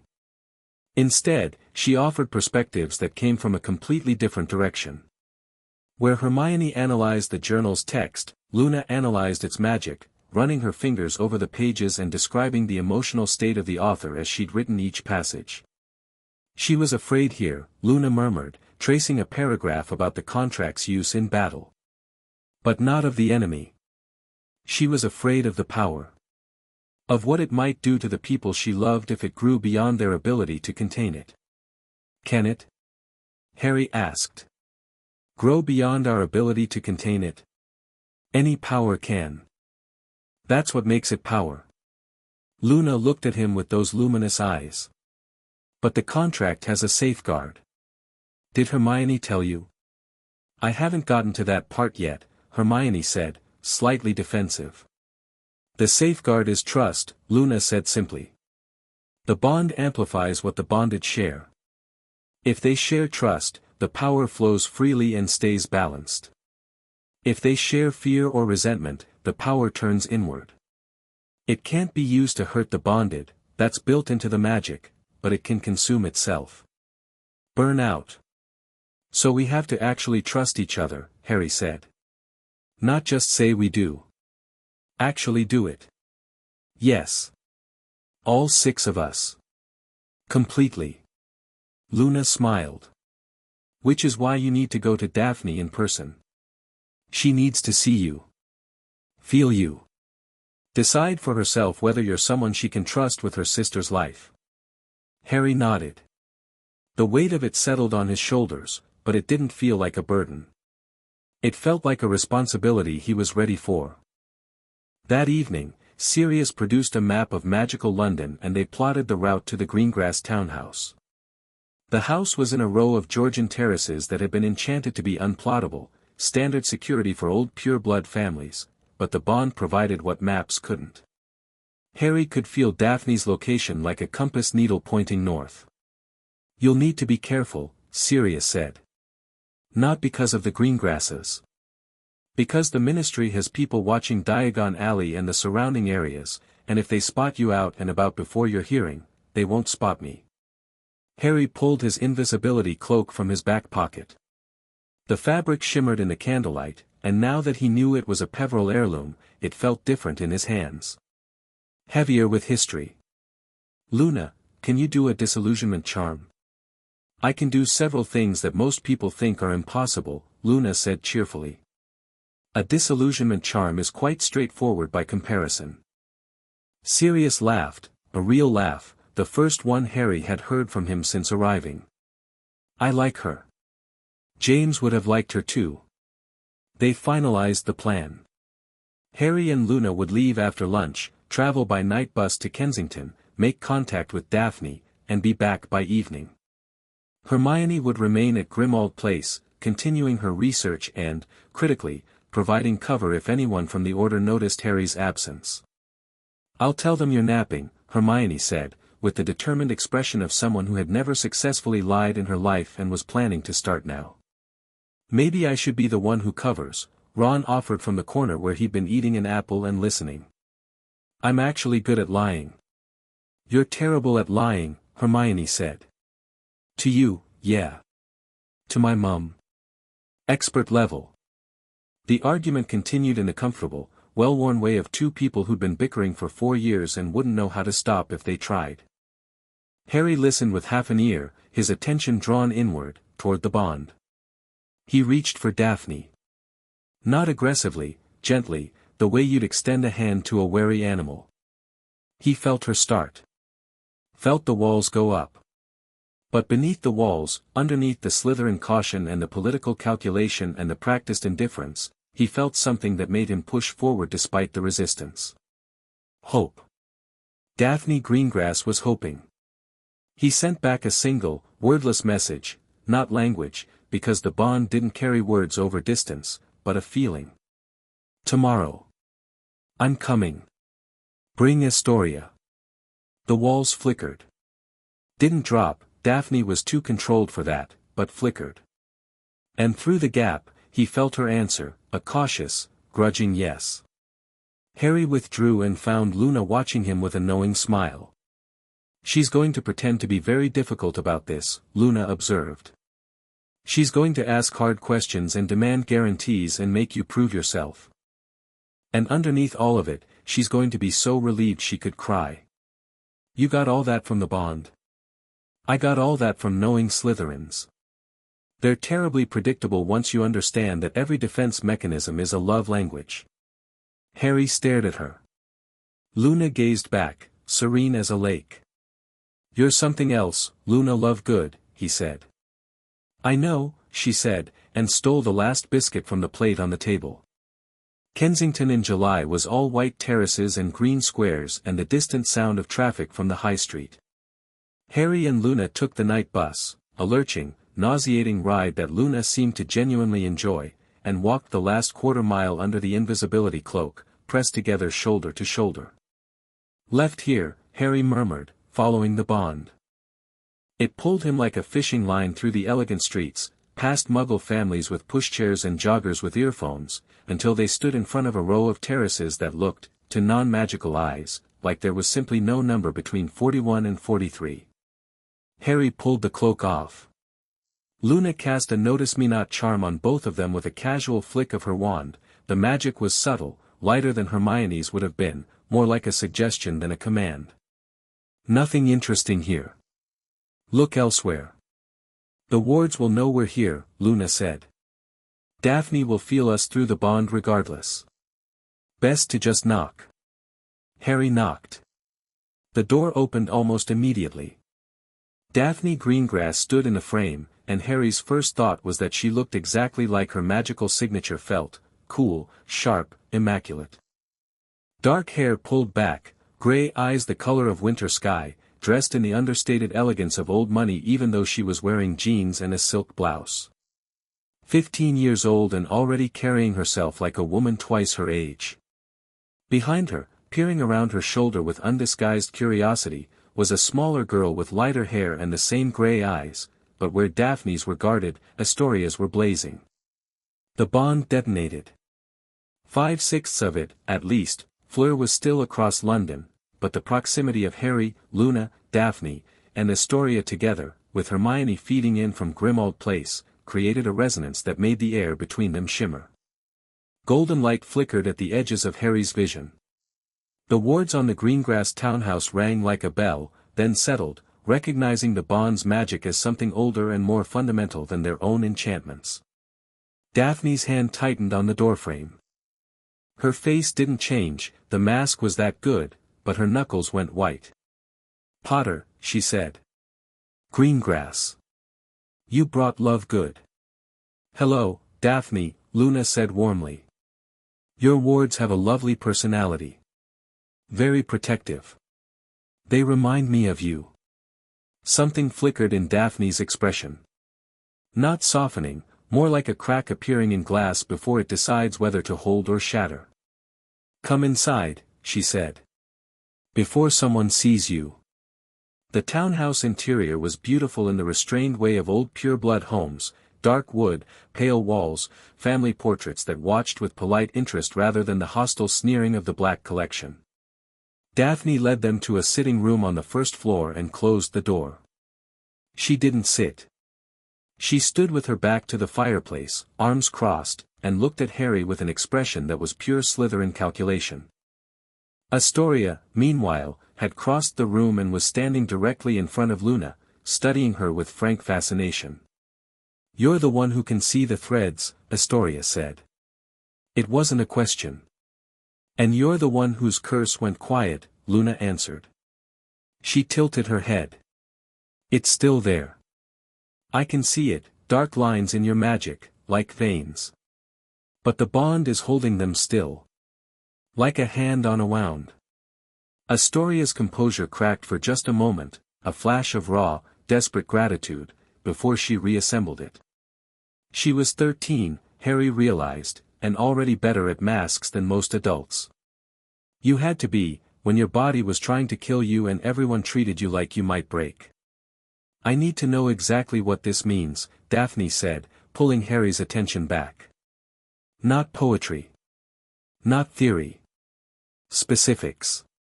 What does the bond require of us? What does it cost?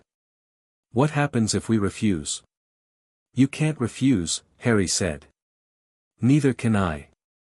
The contract activated and chose us, all of us. But it doesn't compel anything except the magical connection. You keep your mind, your will, your choices.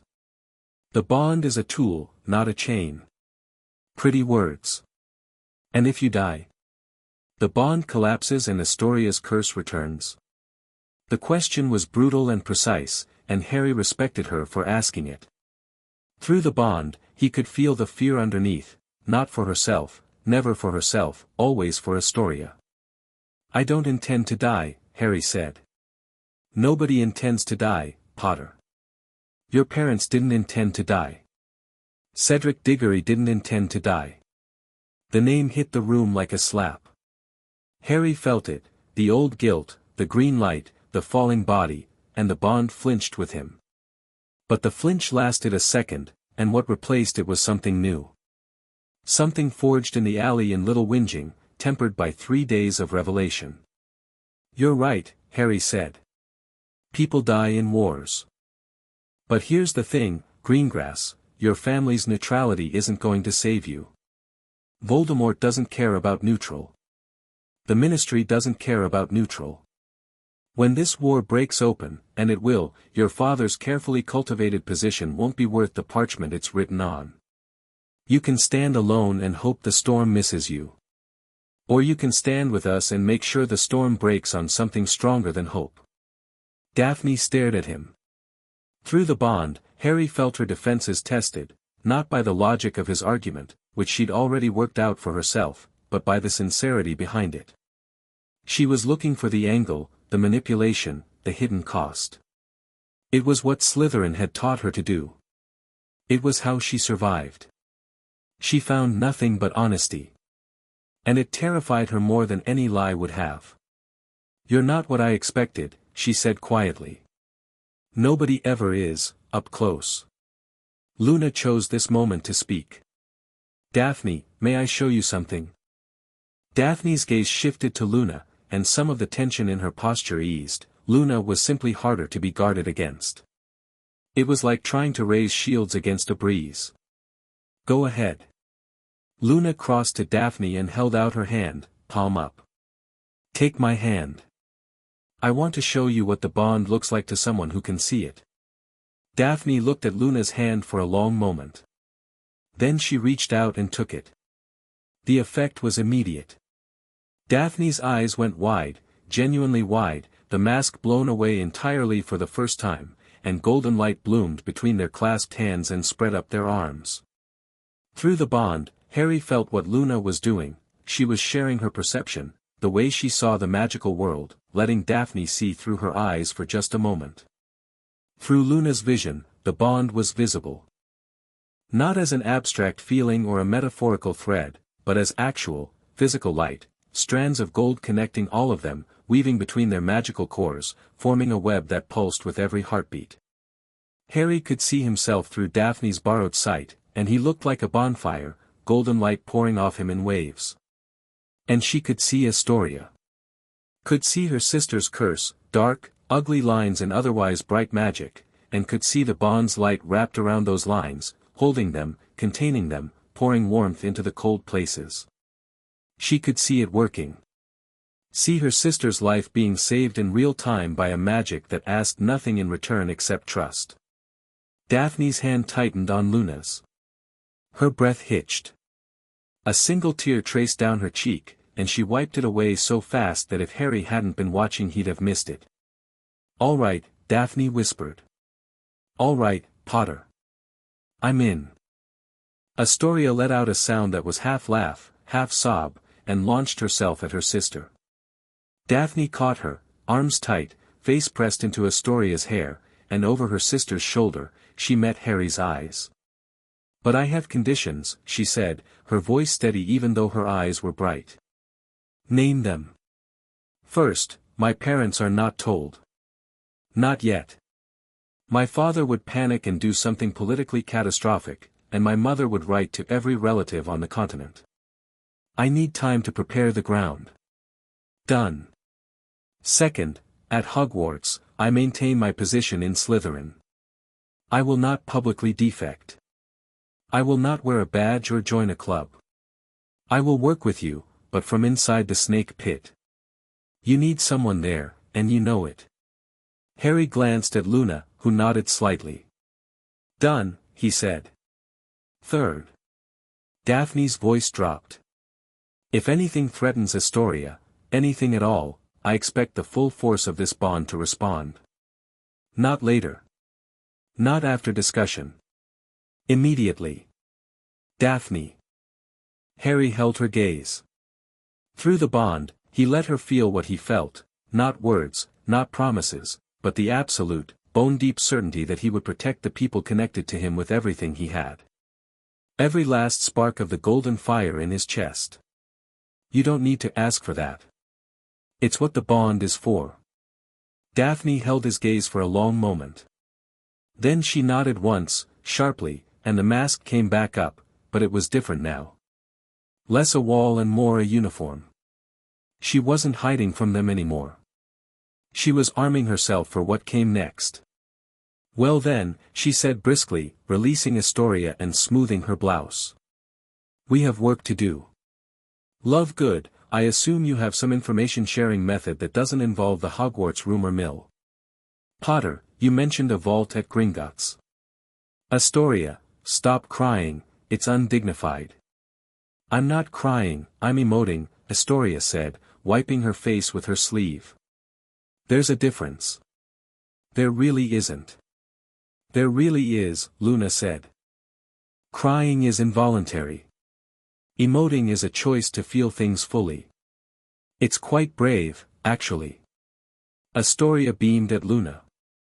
Daphne looked at the ceiling as if asking for patience. And Harry felt the bond lock another piece into place, 4/6 stable, one more thread stretching back to Hermione at Grimmauld Place, one reaching across London toward Fleur. The web was almost complete. 2 more days until Saturday.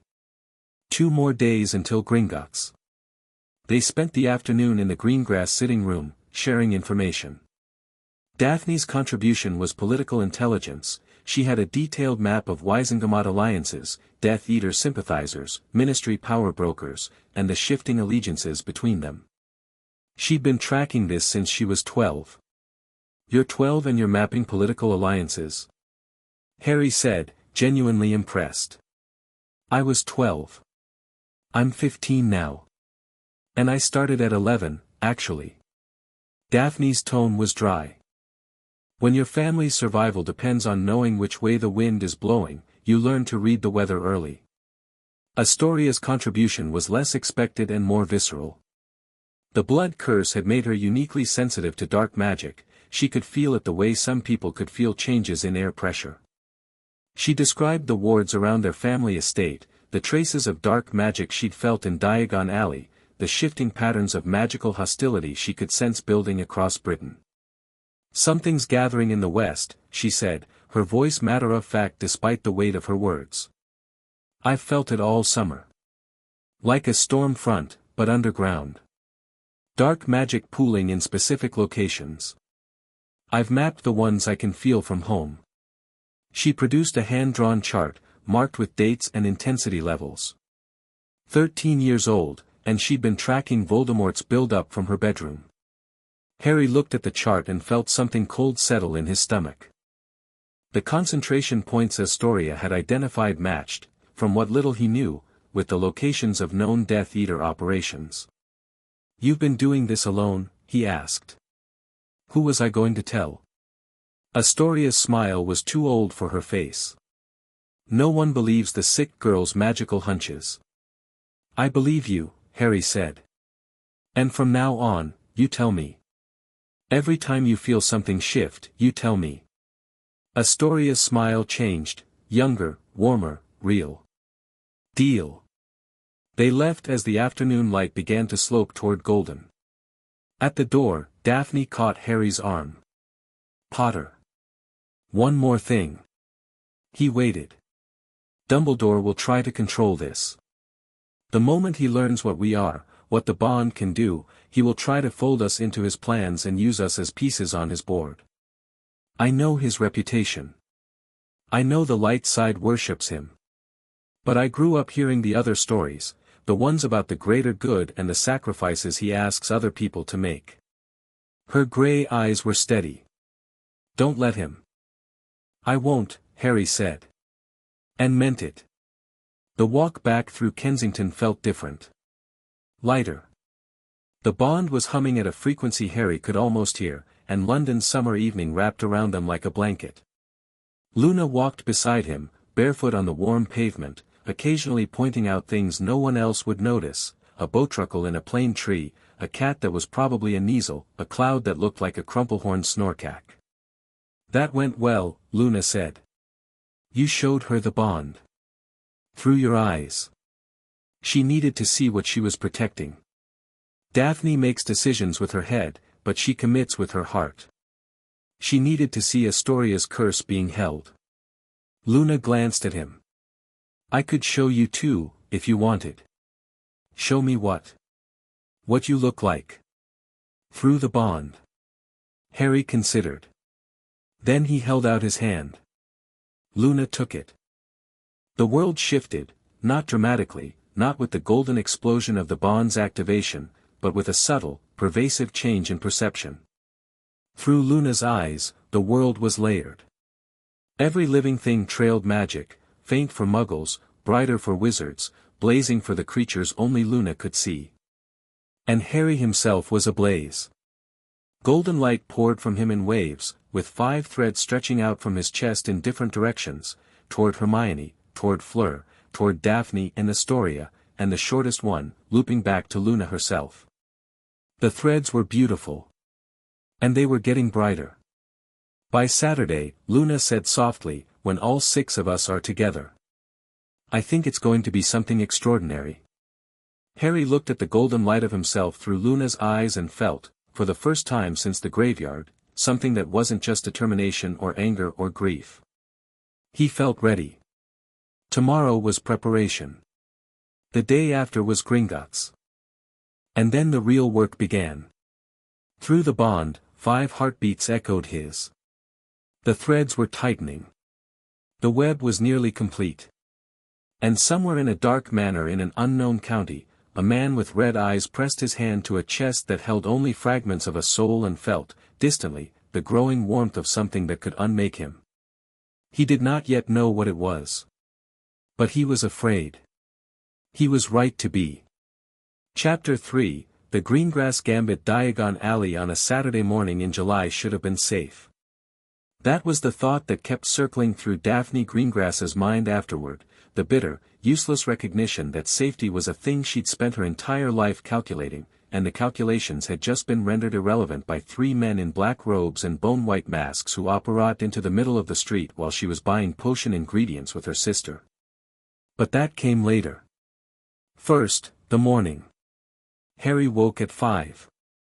Not from a nightmare, for the first time in recent memory, but because the bond was humming at a frequency that made sleep impossible. Today was Gringotts. Today, 6 threads became a web. He dressed in the dark, pulled on his trainers, and crept downstairs to the kitchen. Creature was already there, muttering to himself over a pot of something that smelled like boiled regret, but Harry barely noticed.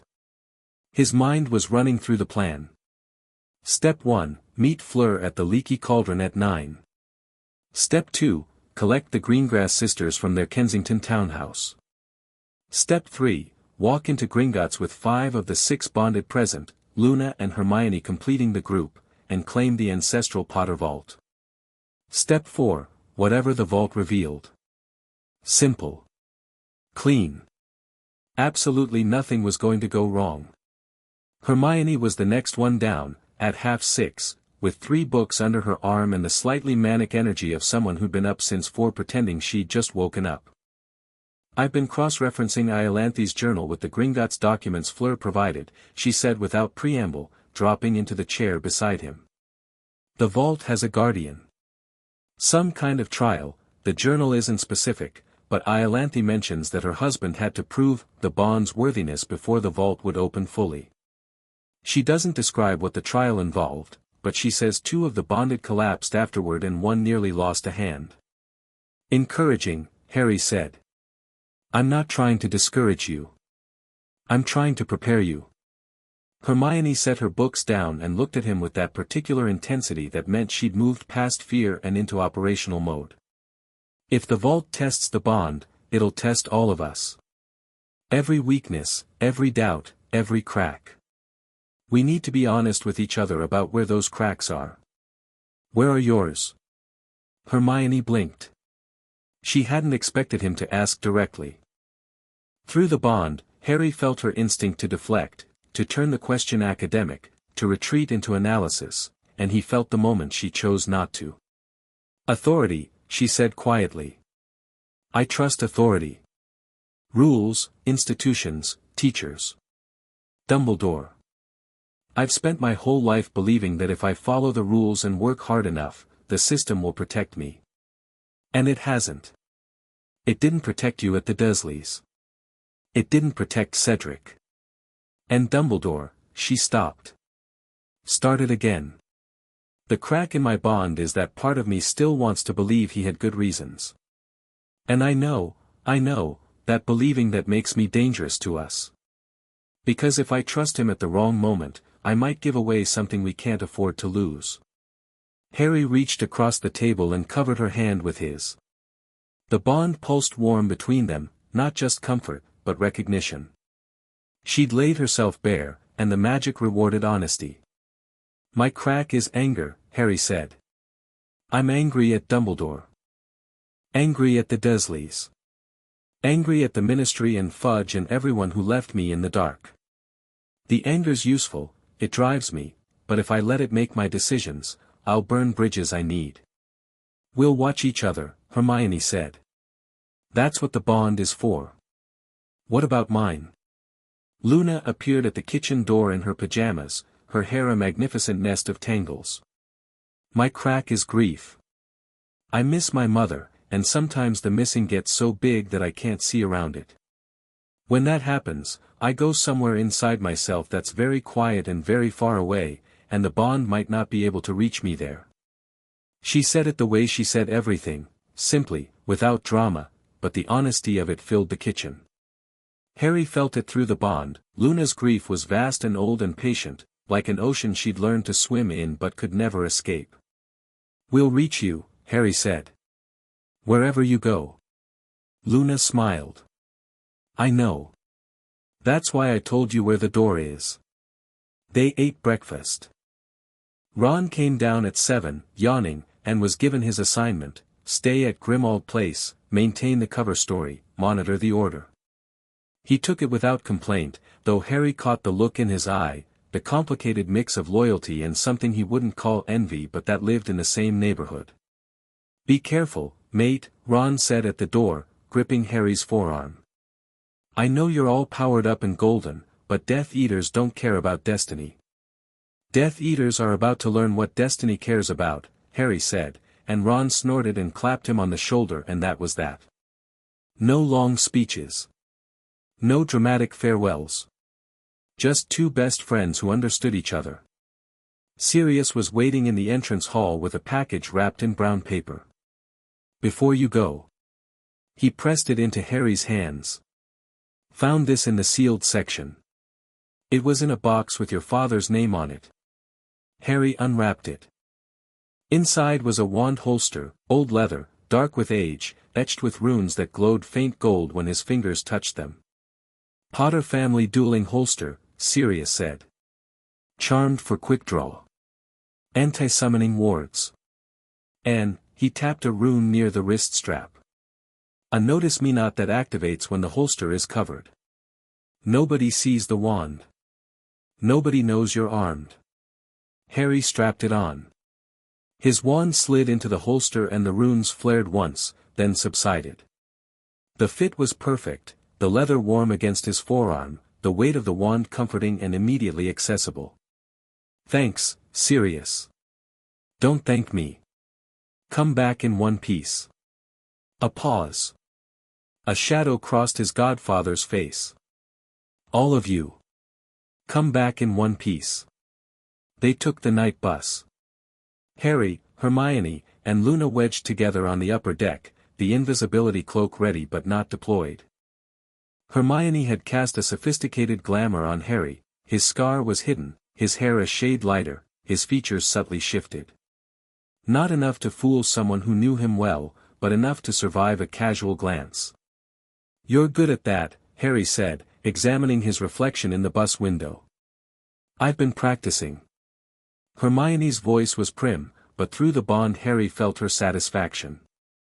She'd spent the last 3 days quietly mastering every useful charm she could find, driven by the knowledge that their safety might depend on her ability to do things she'd only read about. I've also been working on shield charms. 7 variants. And a modified stunning spell that Fleur showed me through the bond. It's a French dueling technique that chains the stunner to a binding hex. 2 spells, 1 cast. You learned a spell through the bond? Fleur pushed the wand movement and intent through the connection while I was sleeping. I woke up knowing how to cast it. Hermione looked slightly unnerved by this. The implications for magical education are staggering. If bonded individuals can transfer spell knowledge during sleep, Hermione.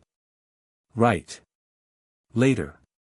The night bus lurched to a stop near the leaky cauldron, and they climbed off into the hazy London morning. Fleur was waiting outside, leaning against the pub's grimy exterior with the studied casualness of someone who could look elegant against a bin lorry. She was dressed for business, fitted robes in dark blue, hair pinned up, a slim wand in a holster on her thigh that was only visible when she moved. The bond blazed when the four of them came together. Harry felt the triangle of himself, Hermione, and Luna expand to a square, then felt the two distant points, Daphne and Astoria, brighten in response. The magic between them was getting louder, more insistent, as if the contract could sense that completion was close and was straining toward it. "The goblins are expecting us at noon," Fleur said without preamble. "We collect the greengrasses, we enter together, we do not leave until the vault is claimed." She looked at each of them in turn, her gaze sharp and assessing. "The goblins warned me that the vault trial can be intense." They would not say more. They seemed to find the prospect amusing. "Goblins find a lot of things amusing that humans find traumatizing," Hermione observed. That is why I like them." Fleur straightened and led the way into the pub. "Through the back. We apparate from the alley to Kensington. I will side along Luna. Harry, can you take Hermione? I've never apparat. You haven't tried. The bond gives us access to each other's skills. I know how to apparate. You are bonded to me. Focus on the connection and let my knowledge guide you." It was such a Fleur thing to say, utterly confident, slightly imperious, and backed by rock-solid logic. Harry reached along the bond toward her and felt the shape of apparition in her mind, the destination, the determination, the deliberation. 3Ds, clear as a diagram. "All right," he said. "Hermione, hold on." He took Hermione's arm, focused on the Greengrass townhouse in Kensington, drew on Fleur's knowledge like pulling thread from a spool, and turned. The world compressed and expanded. For one horrible moment, he was being squeezed through a tube, and then he was standing on the pavement in Kensington, Hermione gasping beside him, the morning sun warm on his face. Fleur appeared a heartbeat later with Luna, who looked mildly intrigued rather than nauseated. "That felt like being swallowed by a very determined sock," Luna said thoughtfully. "First apparition," Fleur said to Harry, and there was genuine respect in her voice. "Clean landing, no splinching. Most people vomit. The bond's knowledge transfer. It's like I've done it 100 times. You ave. Through me." Fleur smiled, that rare, genuine smile that transformed her face from beautiful to incandescent. "We are going to be very difficult to fight, Harry Potter." The Greengrass townhouse materialized when they approached, the Fidelius-like enchantment recognizing the bond's signature. Daphne opened the door before they knocked. She was dressed in dark robes, practical, expensive, unadorned, and Astoria stood behind her in a green dress that matched her eyes, her expression bright and barely contained. The bond completed. 6. All 6, in proximity for the first time. It started as a hum and built to a roar. Golden light erupted between them, not visible to Muggle eyes, Harry realized, but blazingly apparent to anyone with magical sight. The threads connecting all 6 of them thickened and brightened until they weren't threads anymore but rivers of light, forming a web that pulsed with each heartbeat. Harry felt himself expand, his magical awareness spreading outward through 5 other perspectives, 5 other minds, 5 other sets of instincts and skills and knowledge. He could feel Hermione's encyclopedic recall, a library he could search with a thought. Fleur's dueling expertise, decades of training accessible as muscle memory. Daphne's political intelligence, a map of power and influence he could read like a book. Astoria's curse sense, that dark magic radar pinging constantly.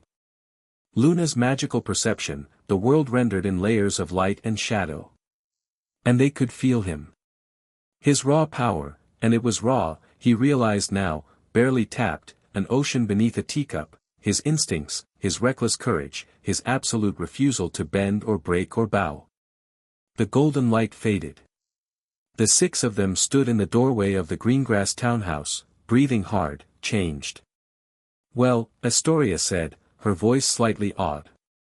"That was something." Daphne's mask was gone. Not cracked, gone.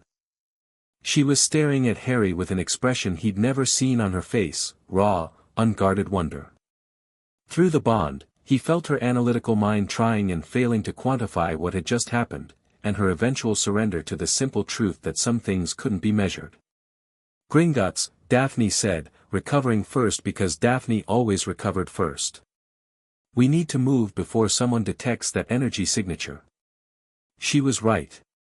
The bond's completion had sent a pulse of magic outward, and anyone sensitive enough would have felt it. They needed to get off the street. They apparat in pairs, Harry with Hermione, Fleur with Luna, Daphne sidelonging Astoria, and landed in the small courtyard behind the leaky cauldron. The brick wall parted at Fleur's tap, and Diagon Alley opened before them. It was busier than Harry expected. Saturday shoppers crowded the cobblestones, families with Hogwarts lists, clusters of teenagers outside quality Quidditch supplies, a knot of old witches arguing over the price of beetle eyes at the apothecary. Normal. Mundane. The magical world going about its business as if a Dark Lord hadn't returned and a war wasn't brewing. The six of them walked in formation without discussing it, Harry at the center, Fleur and Daphne flanking, Hermione and Astoria behind, Luna drifting at the rear with her wand behind her ear and her eyes scanning the crowd in that vague, all-seeing way. To anyone watching, they looked like a group of young people heading to the bank. Nothing remarkable. But Harry could feel the attention. Subtle, a turned head here, a second glance there. His glamour was holding, but the group itself drew the eye. 6 magical signatures in resonance created a field that people sensed subconsciously, the way you sensed when a storm was about to break even before the clouds gathered. Walk faster, Daphne murmured. Nott's father is at the cafe on the left. He's watching. Harry glanced. A thin man with a grey beard sat at an outdoor table, a cup of something steaming in front of him, his eyes tracking them with the casual intensity of a predator who wasn't hungry yet but was taking notes. Theodore Nott Sr., Death Eater, acquitted after the First War, currently pretending to be a respectable citizen. He can't know who I am, Harry said quietly. The glamour, he doesn't need to know who you are specifically. He can feel the magic. Any trained wizard can. Daphne's voice was tight. We need to get inside Gringotts. The bank is sovereign territory, the Ministry and the Death Eaters both respect that, or at least they have so far. They picked up the pace. Gringotts rose before them at the end of the alley, white marble columns gleaming in the sun, the bronze doors standing open. 2 goblin guards flanked the entrance, armed with spears that were ceremonial in the way a loaded gun was ceremonial, technically decorative, practically lethal. They were 20 yards from the steps when Astoria stopped. Something's wrong, she said. Harry felt it a half-second later, through Astoria's curse sense, amplified by the bond, a sudden spike of dark magic like a needle pushed into the back of his skull. It came from behind them, from the direction of Nocturne Alley, and it was moving. Inside, Harry said. Now. They ran. Not the panicked, stumbling run of people fleeing blindly, but the coordinated movement of a group that could feel each other's positions and intentions through a web of golden light. Harry and Fleur took point. Daphne grabbed Astoria's hand. Hermione covered the rear. Luna simply wasn't where anyone would expect her to be, drifting sideways, her wand suddenly in her hand instead of behind her ear. 3 cracks of apparition split the air. The Death Eaters materialized in the middle of Diagon Alley, 20 feet behind them, and the Saturday shoppers scattered like startled birds. 3 figures in black robes and white masks, not the full regalia of a Voldemort raid, but stripped down, fast, a surgical strike team. They weren't here for chaos. They were here for the 6 people heading toward Gringotts. The first curse came fast, a streak of purple light aimed at Daphne's back. Harry didn't think. He didn't have to. The bond moved him, Fleur's dueling instincts merged with his own reflexes, and he spun on his heel and caught the curse on a shield that materialized so fast it was less a spell and more a reaction, like blinking. The purple light splashed against gold and dissipated. Get behind me! Harry roared, not at the bonded, they were already moving, but at the civilians. A woman with 2 children was frozen in the middle of the street, too terrified to run. Harry threw a shield over her without looking, the magic leaping from his wand like it was eager, and the next curse, red, a stunner, bounced off it and cracked a shop window. Fleur was already dueling. She'd stepped forward, past Harry, and engaged the nearest Death Eater with a precision that was almost surgical. Her wand moved in tight, efficient arcs, no wasted motion, no flashy spell work. A disarming charm, a tripping jinx, a binding hex, delivered in a chain so fast the Death Eater was on the ground and wrapped in conjured rope before he'd finished casting his second spell. "Stay down," Fleur told his struggling form, and turned to the next one. But the second Death Eater was already casting at Hermione, who'd stepped between the attacker and Astoria with a shield charm so solid the incoming curse, something dark and ugly, not a standard dueling spell, ricocheted into the sky and detonated like a firework. Hermione's answering spell was the French chain cast she'd learned through the bond, stunner linked to binding hex, 2 spells in one motion. It hit the Death Eater in the chest, and he went down rigid, eyes rolling back. 2 down. 1 left. The third Death Eater was different. Bigger. More disciplined. He wasn't throwing curses wildly, he was falling back toward Nocturne Alley, his wand up and weaving, casting something complex. Defensive wards sprung up around him like walls of black glass, and behind those walls, Harry could feel him doing something with his left hand, pressing a finger to his forearm. Calling for reinforcements. "He's summoning," Daphne said sharply. She was standing over Astoria, who'd crouched behind an overturned cart, not cowering but concentrating, her curse scent spread out like a net, tracking every dark magical signature in the area. "More are coming. I can feel the apparition wards weakening, someone's punching holes in the anti-apparition jinxes." Harry looked at the Death Eater behind his black glass walls, and then he looked at Gringotts, 15 yards away, and he made a decision. He didn't run for the bank. He walked toward the Death Eater. "Harry." Hermione's voice was sharp with alarm. "Cover the others," Harry said. "Get them inside." "Harry," Fleur started. "I'll be right behind you." He walked forward. The bond screamed warnings from 5 directions, but beneath the warnings he felt something else, trust. Not blind trust. Not the trust of people who believed he was invincible. The trust of people who felt his magic through the connection and understood, on a level below thought, that he was not the boy they needed to protect anymore. The Death Eater saw him coming. Behind his mask, his eyes were calculating, Harry could see them through the slits, dark and alert. The black glass walls pulsed with defensive magic. A smart setup. Most wizards would need a minute or more to dismantle wards like that. Harry raised his wand and the golden fire surged through him, his magic, amplified by the bond, powered by 5 people who were watching through their connection and feeding him their strength not because he asked but because the contract recognized what was needed and provided it. He didn't cast a spell. Spells were words and gestures, learned patterns imposed on magic. What Harry did was simpler and older, he pushed his magic forward, raw and golden and overwhelming, and the black glass walls didn't just break. They evaporated. The Death Eater stumbled back, exposed, his wards gone, his wand hand trembling. Harry could see his face now, the mask had cracked when the wards fell. Younger than expected. Late 20s. Terrified. "You can disapparate," Harry said calmly. "Or you can stay. Your choice." The Death Eater disapparated.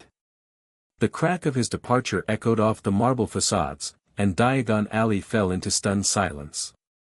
Harry turned.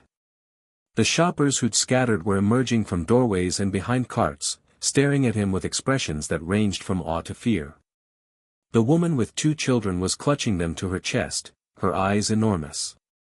The goblin guards at the Gringotts entrance hadn't moved, they watched with the dispassionate interest of beings who'd seen civilizations rise and fall and didn't get excited about street fights.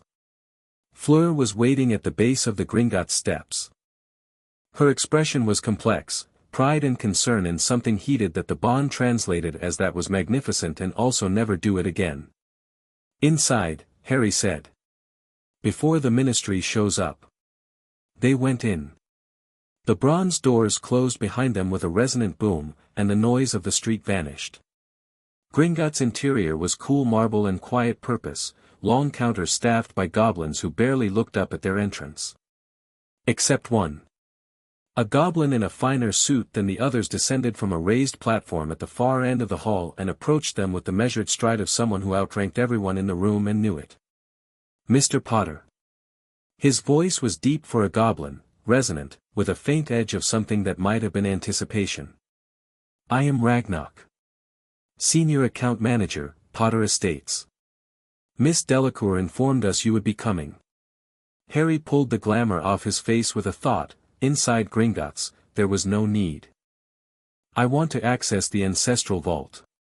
"Naturally." Ragnarok's dark eyes swept over the group, and Harry saw them linger on each of the bonded in turn. The goblin's expression didn't change, but the bond picked up something, a vibration in the ambient magic, a resonance between the contract's power and whatever magic the goblins used. Ragnarok could see it. Could see them.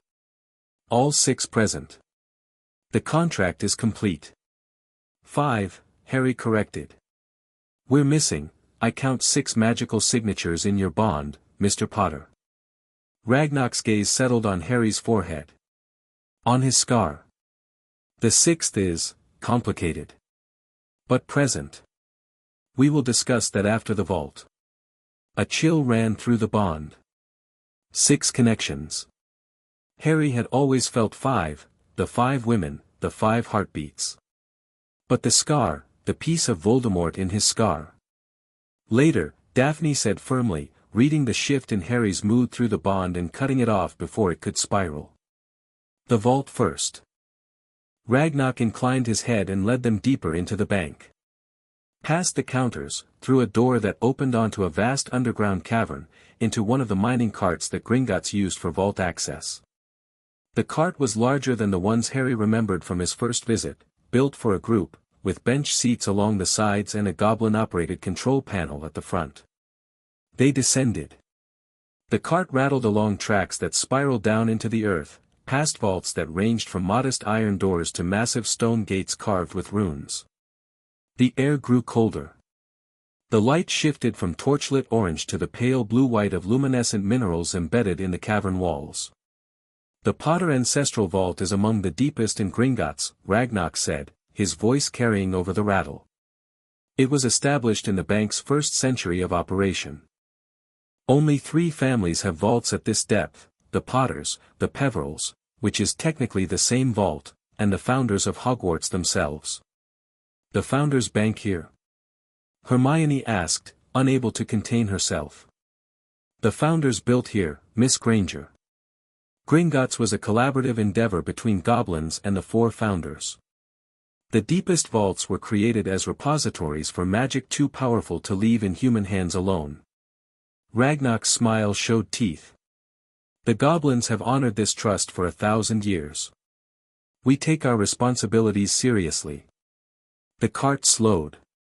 The tracks ended at a platform carved from living rock, and before them stood a door unlike any Harry had seen. It wasn't metal. It wasn't stone. It was light, solid, structured light, gold as the bond itself, forming a double door 20 feet tall and covered in patterns that moved. As Harry watched, the patterns shifted and resolved into images: a stag, a phoenix, a griffin, a serpent, a badger, a raven. They chased each other across the surface of the door in an endless dance, and the magic radiating from them was so dense it made the air taste of ozone. "The Potter Peveril Vault," Ragnarok announced. Mr. Potter approached the door. "Place your hand on the central seal. The vault will do the rest." Harry stepped forward. The bonded moved with him, not touching, but close, their magic woven into his through the web of gold that connected all 6 of them. He could feel their hearts beating in sync with his. Could feel their magic flowing into the bond, amplifying his own, creating a current of power that made the hair on his arms stand up. He placed his hand on the door. The gold light flared. The pattern stopped moving.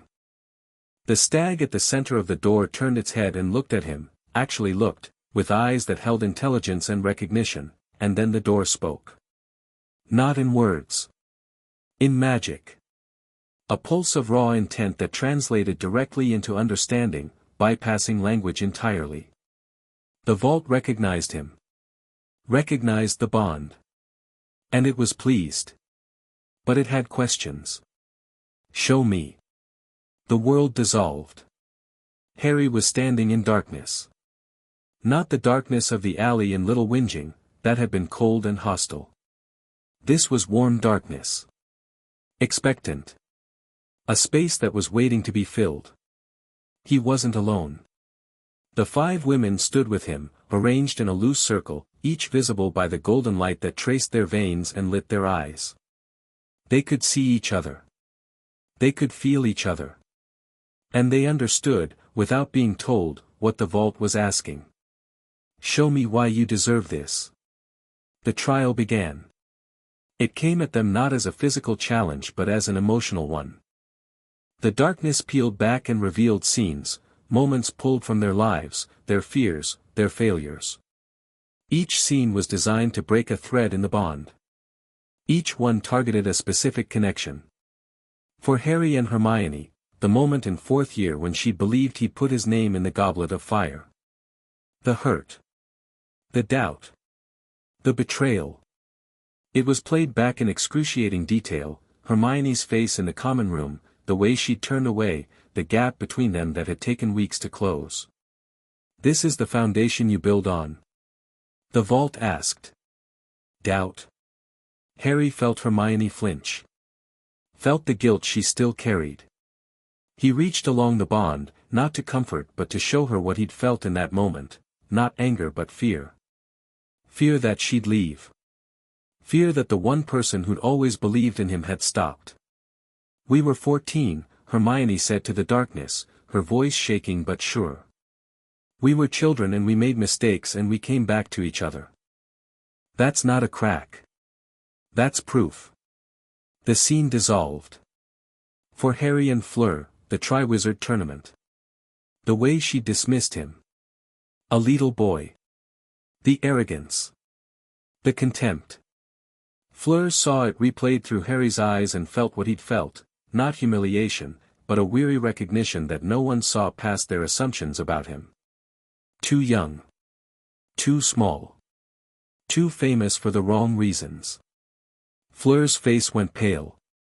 Through the bond, Harry felt her shame, genuine, deep, unflinching. She didn't make excuses. She turned to him in the golden dark and said, I was wrong. I looked at you and saw a child because it was easier than seeing a champion. I will not make that mistake again. The scene dissolved. For Harry and Daphne, trust. The vault showed them a hypothetical, Daphne in a moment of crisis, forced to choose between protecting her family's political position and protecting Harry. She hesitated. In the vision, she chose her family. Harry felt the withdrawal, the broken thread, the bond collapsing in on itself like a star going dark. That won't happen, Daphne said, but her voice was thin. It might, Harry said honestly. Your family matters to you. They should. But Daphne, he reached for her hand in the dark and found it. Cold, trembling, clenched. He held it. I will never make you choose. I will protect your family the way I protect this bond. Not because the contract demands it.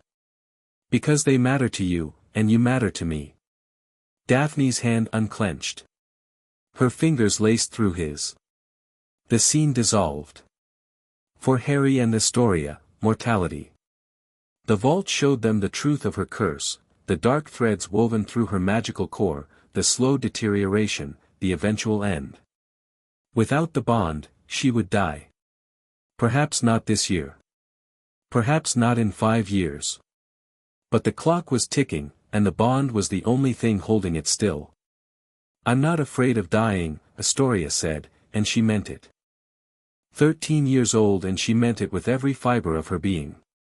I'm afraid of dying without having lived. The bond gives me time. I won't waste it. Harry felt the contract shudder. Not with doubt, with recognition. This girl, this fierce, cursed, magnificent girl, was exactly the kind of soul the contract had been designed for. The scene dissolved. For Harry and Luna, the deepest cut. The vault showed Luna's mother dying. The spell that went wrong. The explosion. 9-year-old Luna standing in the doorway of her mother's workshop, watching the light leave her mother's eyes, feeling the magical shockwave that had left her with the ability to see things no one else could, a gift born from trauma, a perception purchased with grief. Luna didn't flinch. She watched it with the quiet, terrible acceptance of someone who'd replayed this moment 1,000 times and made peace with it, not because the pain was gone but because she refused to let pain be the loudest thing inside her. My mother's death gave me the sight, Luna said to the darkness. The bond gives me a reason to use it. I see the connections between things, between people, between magics, between moments. I can see this bond. It's beautiful. It's the most beautiful thing I've ever seen. And I will protect it with everything I have, because beautiful things are rare and the world needs them. The darkness contracted. The scenes were done. The trial was complete. Show me, the vault had asked. They had shown it. Not perfection. Not the absence of doubt or fear or failure. But the presence of something stronger, the willingness to see each other truly, to name their weaknesses out loud, to hold each other's hands in the dark and say this is who I am and trust that it would be enough. The golden light flared. The vault door opened. They stood in a cavern of gold. Not just galleons, though there were mountains of those, enough wealth to fund a war 3 times over. The vault was vast, cathedral-sized, and filled with objects that radiated magic so potent Harry could feel them through his skin. Armor on stands. Weapons on racks. Books in glass cases. And in the very center, on a pedestal carved from a single block of white stone, a sphere of golden light the size of a quaffle. The anchoring stone, Fleur breathed. Harry approached it. The others followed. The bond sang between them, not humming now, but a full, rich chord that resonated in the stone walls and made the galleons ring. The sphere pulsed as he neared it, the golden light inside swirling like a captured sunrise. He reached for it. The moment his fingers touched the stone, the bond exploded. Not painfully. Not destructively. It expanded, burst outward like a star-going supernova, filling the vault, filling the cavern, filling what felt like the entire underground network of Gringotts with golden light. Harry felt his magic double. Triple. He felt the others gasp as their own magic surged, amplified by the network, powered by the anchoring stone that had been waiting a generation for a potter to claim it. Through the bond, he could feel everything. Not just the 5 women, everything. The magic in the walls. The goblins in the bank above. The wards around Gringotts, ancient and powerful and suddenly welcoming. He could feel Diagon Alley. He could feel London. For one blazing, impossible moment, he could feel the entire magical fabric of Britain, every thread and node and connection, and nestled within it like tumors in healthy tissue, he felt them. Dark spots. Cold spots. Places where the magical fabric was torn and corrupted by something that shouldn't exist. Fragments of a soul that had been ripped apart and hidden. Horcruxes. He felt one in London, old, malevolent, hidden behind wards that stank of dark magic.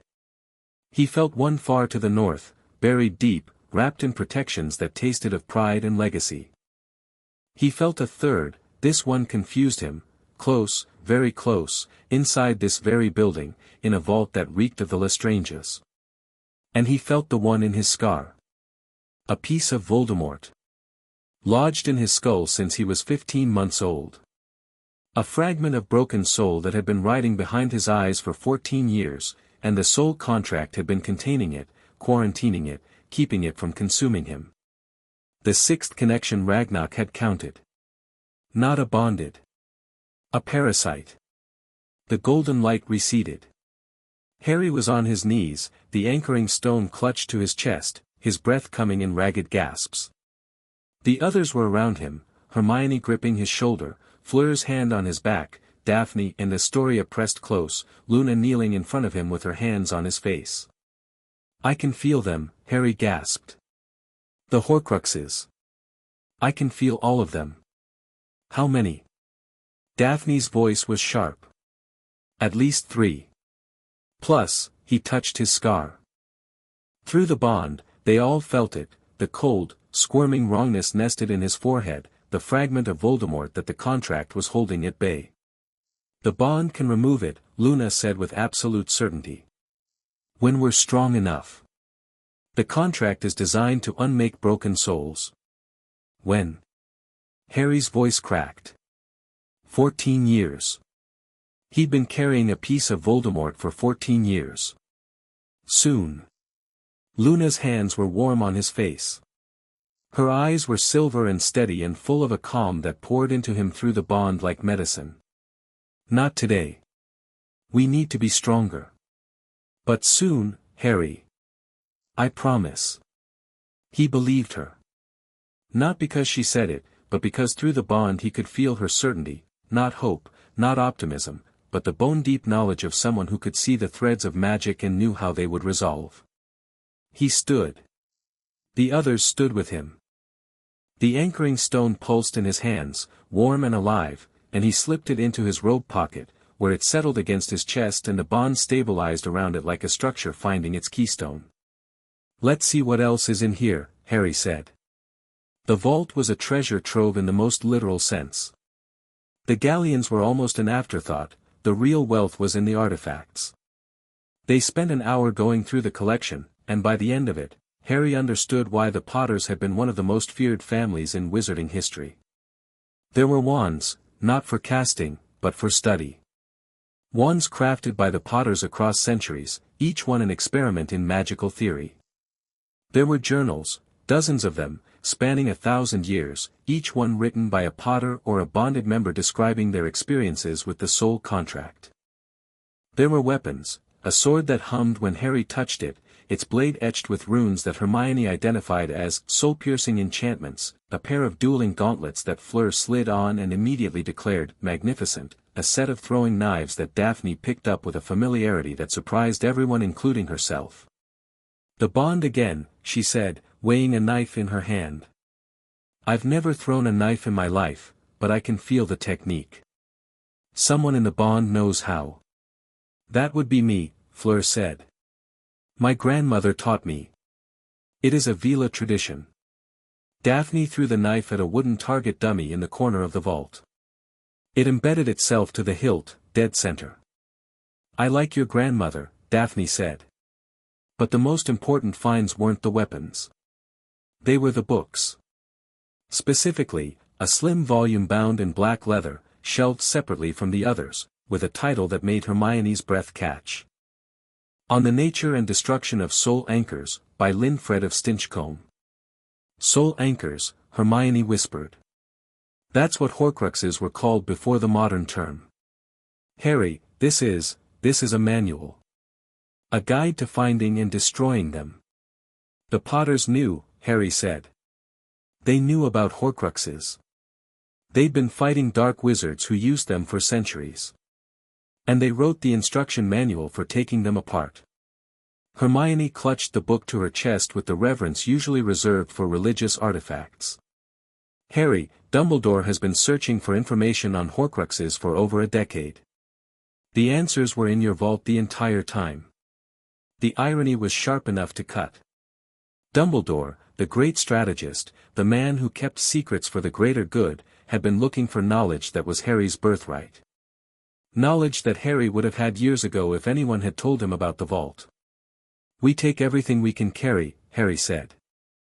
"The journals, the weapons, the Horcrux manual. Anything that helps us." They filled expanded bags, Hermione's beaded bag, which she'd charmed with an extension charm that was technically illegal for a 15-year-old but which nobody felt inclined to mention. Fleur took the gauntlets and a set of warded bracers. Daphne took the knives and a book on political strategy written by a potter who'd apparently served on the Wisingamot in the 1400s. Astoria found a pendant, a small gold disc on a chain, carved with the Peveril symbol, that reacted to her touch by glowing warm and making the dark threads of her curse retreat even further. "It's a healing focus," Luna said, examining it with her sight.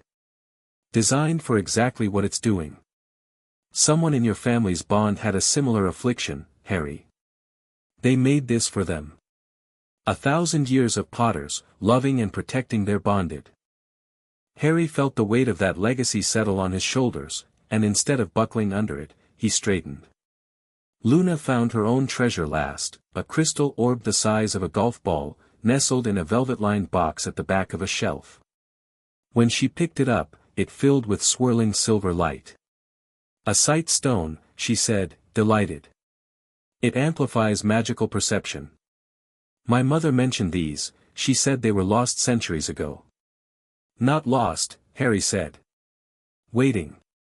They emerged from the vault to find Ragnarok waiting on the platform, patient as stone. The cart ride back up was silent, all 6 of them absorbing what they'd experienced, what they'd gained, what they'd learned. The bond hummed between them, stronger than it had been that morning, the anchoring stone a warm presence against Harry's chest. At the surface level, Ragnarok led them to a private meeting room, wood-paneled, richly furnished, with a table laid with refreshments that the goblins had clearly prepared in advance. "The vault accepted you," Ragnarok said, seating himself at the head of the table. "All of you. This is the first full acceptance in over 300 years. You mentioned 6 connections," Harry said. "The thing in my scar." Ragnarok's expression didn't change, but his eyes sharpened. "The soul fragment lodged in your curse scar is not a bond. It is a contamination. The soul contract has been containing it since it activated. Without the contract, the fragment would have exerted increasing influence over you as you aged. Dreams. Mood disturbances. Eventually, a merging of consciousness." The room went cold. Through the bond, Harry felt 5 matching reactions: horror, fury, protectiveness. "It can be removed?" Harry asked. "The soul contract is designed for exactly this purpose. When the bond reaches sufficient strength, and it is not there yet, Mr. Potter, despite the vault's acceptance, the bonded can perform an extraction. The fragment will resist. It will be painful. But the contract's magic is anathema to soul fragments. The outcome is not in doubt. How long until we're strong enough?" Ragnarok considered. "The bond strengthens through use. Through shared magic, shared experience, shared trust. If you train together, actively, intensively, weeks. Perhaps less." "Then we train," Harry said. Ragnarok nodded. He reached into his jacket and produced a small golden key. "This is the master key to the Potter Peveril vault. It will work for any bonded member, not just you. I advise keeping it on your person at all times." A pause. "The goblins of Gringotts wish you to know, Mr. Potter, that we consider the soul contract a matter of great significance. The bank will extend its full cooperation to your bond. This includes financial resources, secure meeting spaces, and, the ghost of a smile. Discretion. What happens in Gringotts stays in Gringotts, as the human phrase goes. Thank you, Ragnarok. Do not thank me. Succeed." The goblin stood. "The Dark Lord's soul fragments are an affront to the natural order of magic. The goblins have long wished to see them destroyed. We simply lacked the means." His dark eyes glittered. "You are the means, Mr. Potter. Do not waste this." They left Gringotts through a private exit that opened into a side alley off the main street, bypassing the crowds.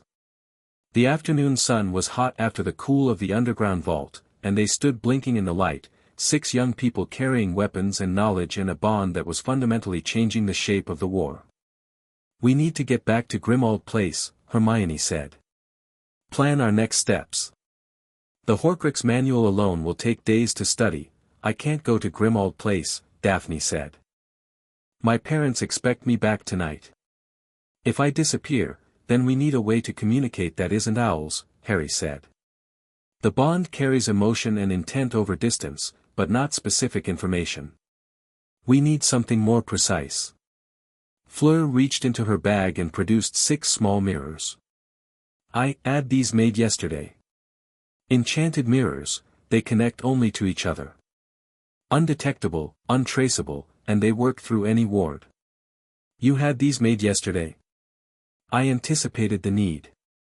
Fleur distributed the mirrors with the brisk efficiency of a quartermaster arming troops. Tap the surface and say the name of the person you wish to speak with. It is similar to the two-way mirrors the blacks used to make. Harry took his mirror and felt a jolt of recognition.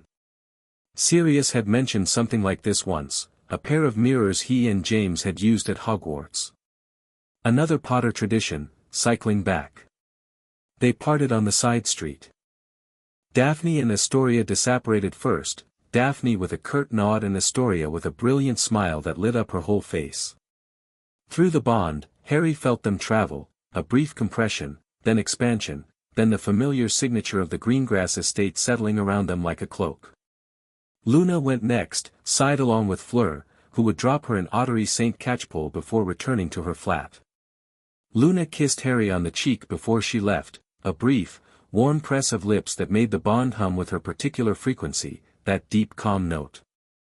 It's going to be an interesting year at Hogwarts, Luna said serenely, and vanished with a crack. Harry and Hermione walked back to the leaky cauldron together, his glamour back in place, her hand through his arm. Through the bond, they could feel the others settling into their separate spaces, 6 points of light on a map of Britain, connected by rivers of gold. Harry, Hermione said as they reached the pub door. The Horcrux in Gringotts. You said you felt it in a vault that smelled of the Lestranges. Yeah. We should tell Ragnarok. I think he already knows. Harry pushed open the door. Goblins don't miss anything that happens in their own bank. If there's a Horcrux in the Lestrange vault, they've probably been looking at it sideways for years, waiting for someone who could do something about it. And the one in London? Harry paused. The Horcrux he'd felt during the vault's power surge, the one hidden somewhere in London, wrapped in dark magic. He reached for the memory, for the feel of it, and the bond amplified his recall. It felt old, he said slowly. Angry. And it felt familiar. Like something I've been near before. Hermione's face changed. Grimmauld Place. They stared at each other. The locket, Hermione breathed. Harry, when we were cleaning the drawing room, there was a heavy gold locket that wouldn't open. We tried everything. Molly wanted to throw it away but Creature kept stealing it back, Creature. Harry's mind raced. Creature, the ancient house elf who muttered about blood traders and mudbloods, who hoarded black family artifacts like a dragon with treasure. Creature, who served the House of Black, who had served Regulus Black, Sirius's brother, the Death Eater who'd had a change of heart. Regulus found a Horcrux, Harry said. He stole it from Voldemort. And he hid it in Grimmauld Place, and it's been sitting in a drawer while we cleaned around it. The bond was vibrating. Through the connection, Harry felt Fleur's sharp attention. Felt Daphne's calculating mind engage. Felt Luna's sight turn inward, searching. Felt Astoria's curse sense reach out from the Cotswolds, straining toward London, toward the dark spot she could now pinpoint like a needle in a compass. It's there, Astoria's voice came through the bond, not words exactly, but intent so clear it might as well have been speech. I can feel it. In the house. Downstairs. Harry looked at Hermione. Hermione looked back. We have the manual, Harry said. Linfred's book. The Guide to Destroying Soul Anchors. We haven't read it yet. Then we'd better read fast. They stepped into the leaky cauldron, and the door swung shut behind them, and the late afternoon sun painted Diagon Alley in gold, and somewhere in a dusty drawer in a townhouse in London, a heavy gold locket pulsed with the trapped, malevolent fragment of a broken soul and had no idea what was coming for it. Chapter 4, The girl who saw the threads. The locket was waiting for them when they got back. Harry felt at the moment he crossed the threshold of Grimmauld Place, a cold spot in the bond's warm web, a splinter of wrongness lodged in the old house like a thorn in living flesh. He'd walked past it a dozen times in the days he'd been here. Cleaned around it. Probably touched it. The thought made his skin crawl. But they weren't ready. Linfred's manual was clear on that. You didn't approach a soul anchor without preparation, without understanding, without the full weight of the bond behind you. And the bond, for all its new strength, was still settling. The anchoring stone needed time to integrate. The 6 of them needed to learn each other, not just emotionally but magically, to move as one, to cast as one, to think as one. So the locket waited. And Harry let it wait, because for the first time in his life, he was choosing strategy over impulse. 3 days. They had 3 days before the Hogwarts Express. Hermione had Linfred's manual open on the kitchen table within an hour of their return, and she didn't close it for the rest of the night. Harry sat across from her, reading the journals they'd taken from the vault, first-person accounts of previous bond activations, tactical notes on how the bonded had fought together, trained together, lived together. The pattern was consistent across centuries, the bond amplified everything. Skill, power, perception, even healing. But it demanded investment. You couldn't treat it like a tool you picked up when convenient. It was a living magical organism, and it needed to be fed. Fed with trust. Fed with proximity. Fed with shared experience. And most critically, fed with honesty. Listen to this, Hermione said around midnight, her voice hushed in the candlelit kitchen. Ron had gone to bed hours ago. Sirius was asleep in the drawing room, one arm dangling off the sofa, an empty bottle on the floor. The house was quiet except for Creature's distant muttering. The soul anchor resists dissolution by projecting the fragmented soul's dominant emotion into those who attempt to unmake it. In the case of Tom Riddle, Harry sat up straight. It names him.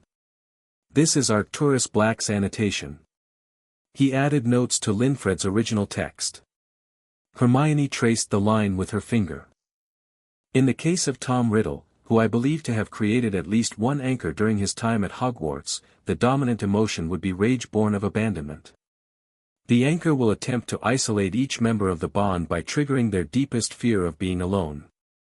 If the bond holds through this assault, the anchor's magic will lose coherence and the fragment can be extracted and destroyed. Rage born of abandonment, Harry repeated.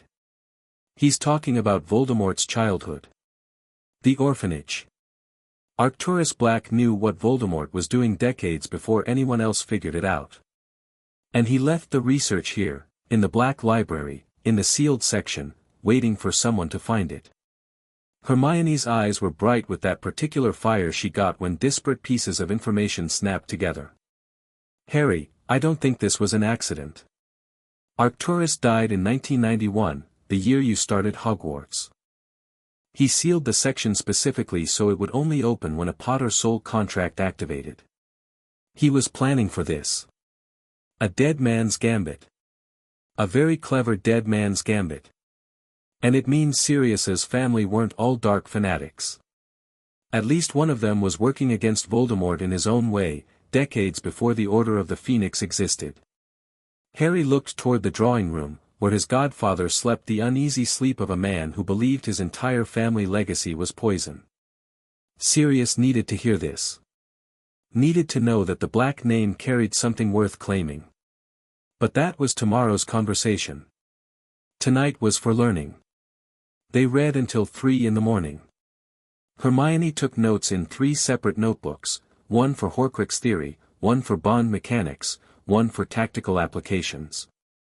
Harry absorbed the journals, letting the experiences of his ancestors filter through his mind like water through stone. Some of it was immediately useful: combat techniques, ways to channel the bond's power in a fight, methods for communicating complex information through the magical connection. Some of it was more subtle, observations about how the bond changed people over time, how it deepened their magic, how it made them more than the sum of their parts. One passage stayed with him long after he'd closed the journal. It was from a potter named Hardwin, writing in 1347 during the Black Plague, a crisis that had hit the magical world nearly as hard as the Muggle one. The bond does not make us invulnerable. It makes us whole. And a whole soul, connected to other whole souls, is the most dangerous thing in existence, not because it cannot be broken, but because it chooses, every day, not to break. Harry went to bed with those words in his head and the 5 threads humming in his chest and the cold spot of the locket pulsing somewhere below like a dark heart. He dreamed of gold. Just gold. Warm and endless and safe. The morning of September 1st dawned grey and damp, and the chaos of getting 9 people out of Grimmauld Place and onto the Hogwarts Express was exactly as terrible as Harry had expected. Molly Weasley was a force of nature in the worst possible way, well-meaning, overbearing, and utterly convinced that every person under 20 required her direct supervision. She'd been suspicious of Harry since Gringotts. Not of the bond, she didn't know about that, but of the change in him. The quiet confidence. The way he moved through the house like he owned it, which, technically, he did. The way Hermione orbited him now with a focused intensity that had nothing to do with homework. "You've been very secretive, Harry dear," Molly said over breakfast, her tone light and her eyes sharp. "Sneaking about with Hermione and Sirius. I do hope you're not planning anything dangerous." "Just studying, Mrs. Weasley." She didn't believe him. Harry didn't care. He'd spent 4 years letting adults decide what he needed to know, and the result was a dead classmate and a scar with a piece of Voldemort in it. Molly Weasley's approval was no longer on his list of priorities. The walk to King's Cross was a production, Mad Eye in the lead, Tonks bringing up the rear, the Weasley children scattered through the middle like noisy, red-headed chaff.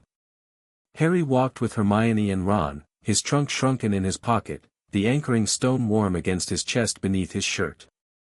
Through the bond, he tracked the others. Fleur was at Gringotts, working, but she'd be in Hogsmeade by evening. She'd arranged to take a business meeting with a goblin liaison that happened to be located near the school. Luna was already at King's Cross, having arrived an hour early by Fleur from the Lovegood residence. And Daphne and Astoria were in a ministry car, because the Greengrasses maintained appearances even when one of their daughters was bound by ancient magic to Harry Potter. Platform 9 3/4 was its usual controlled riot. Steam billowed from the Scarlet engine. Parents hugged children. Owls screeched. First years looked terrified. Harry slipped through the barrier between Hermione and Ron, and the moment he stepped onto the platform, the bond sharpened. Luna was standing near the last carriage, her trunk at her feet, wearing her Ravenclaw robes and a necklace made of butterbeer corks. She wasn't looking at Harry. She was looking at something no one else could see, her head tilted, her eyes tracking across the crowd, her expression one of quiet concentration. "She's reading the platform," Hermione murmured, following Harry's gaze. "The magical signatures. She can see everyone's aura. Can she do that normally, or is the bond amplifying it?" "Both." Her natural ability was already extraordinary. The bonds turned it into something I don't think has a classification. Harry felt Daphne arrive before he saw her, a cool presence stepping through the barrier, Astoria beside her, both in immaculate robes, both wearing masks of pure-blood composure that hid the golden threads running through their magic. Daphne's eyes found Harry's across the platform. A flicker of acknowledgement, nothing more. Then she was moving toward the Slytherin end of the train, Astoria in tow, disappearing into the crowd with the practiced ease of someone who'd spent her life being strategically invisible. "She's good at that," Ron observed. He'd been briefed on the broad strokes of the bond, not the details, because some things were too sensitive even for best friends, but enough to understand the shape of what was happening. "The whole Ice Queen thing. Does she ever just relax?" "When her sister's safe," Harry said. "That's when she relaxes." They boarded the train. Harry, Hermione, and Ron found a compartment near the middle, routine, familiar, normal. Neville Longbottom joined them within minutes, clutching his toad and a new plant he was eager to discuss. Ginny appeared briefly, stuck her head in, exchanged greetings, and left to find her friends. The train pulled out of the station. London slid past the windows, grey giving way to green as they cleared the suburbs. Harry settled into the rhythm of the journey, the rattle of the wheels, the murmur of conversation, the particular smell of the Hogwarts Express that was equal parts coal smoke and old upholstery. He was waiting. They all were. 15 minutes out of London, the compartment door slid open, and Luna stepped in. "Hello, everyone," she said, her gaze sweeping the compartment with that characteristic blend of vagueness and penetrating insight. "May I sit?" "The Ravenclaws are discussing arithmancy proofs and it's making the Raxperts very agitated." "Course, Luna," Neville said, shifting to make room. Harry noticed that Neville's reaction to Luna was entirely different from most people's, no eye-rolling, no barely hidden smirks. He treated her oddness with the same quiet acceptance he gave to his plants. Harry filed that away. Luna sat across from Harry. The bond between them settled into its familiar low hum, the cello note, warm and resonant. Through the connection, she pushed a thought at him. Not words. An image, the train corridor, 2 carriages down, where Daphne sat in a Slytherin compartment with Tracy Davis and Blaise Zabini. "She's tense," Luna said, apparently to no one, while actually communicating volumes through the bond. "The other snakes are watching her. They can feel something's different." Harry reached along the bond toward Daphne. She was indeed tense, wound tight as a watch spring, her mask perfect, her magic carefully controlled. But beneath the control, he felt her awareness. She was monitoring the conversations around her, tracking the power dynamics in the Slytherin carriage, cataloging who was watching her and how. He sent her warmth. Not a message, just warmth. A reminder that she wasn't alone in the snake pit. Through the bond, he felt her walls soften fractionally. Then harden again, because someone in her compartment had said something that required her attention. "Harry?" Neville was looking at him with concern. "You all right? You went kind of distant." "Fine. Just thinking." The door slid open again. Harry expected another student, Dean Thomas, maybe, or Seamus. Instead, a woman stepped into the frame, and the bond went cold. She was short. Squat. Dressed in a pink cardigan over ministry robes, with a face like a pale toad and a smile that showed too many small, white teeth. She looked like someone's harmless maiden aunt, and every instinct Harry possessed, natural and bond-enhanced, screamed danger.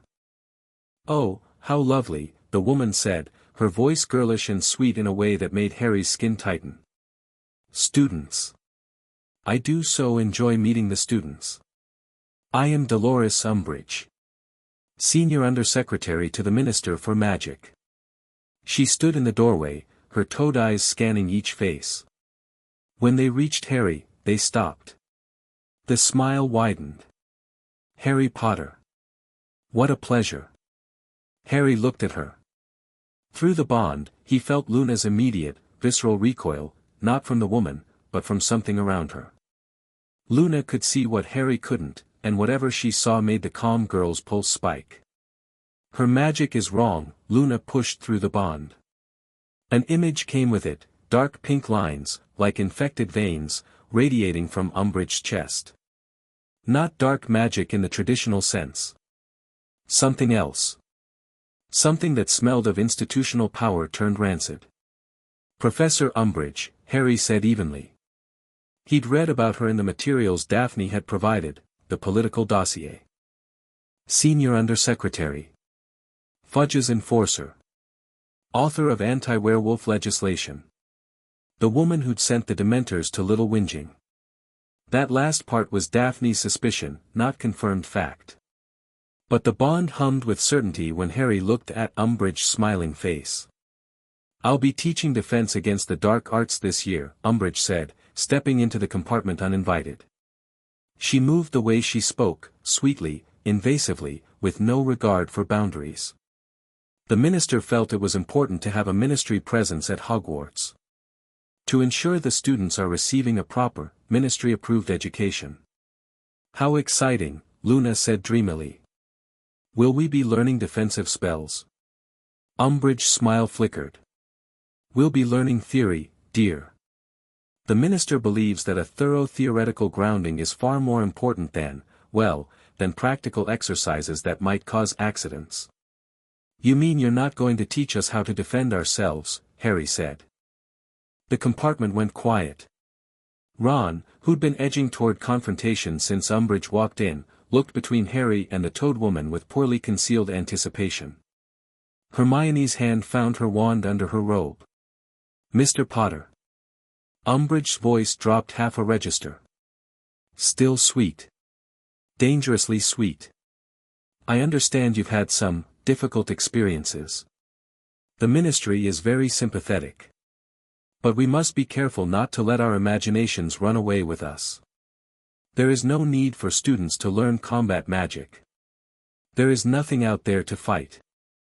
Voldemort's out there. The name hit the compartment like a grenade.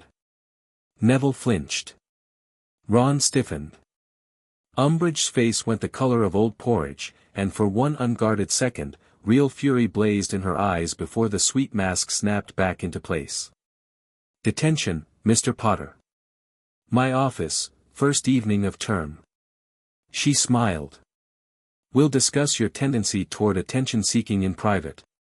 She left. The compartment door slid shut. In her wake, the air tasted faintly of something chemical and wrong. Well, Ron said after a long moment. She's terrifying. She's not terrifying, Harry said. She's an obstacle. Harry, you just got detention before the term even started, Hermione said, but her voice was strange, distracted, analytical. Through the bond, Harry felt her mind working, not on the confrontation but on Umbridge herself. Cataloging. Classifying. She was inspecting us. That wasn't a casual visit, she came to this compartment specifically. She came for Harry, Luna said. She'd pulled her legs up onto the seat and was hugging her knees. But she looked at all of us. Did you notice?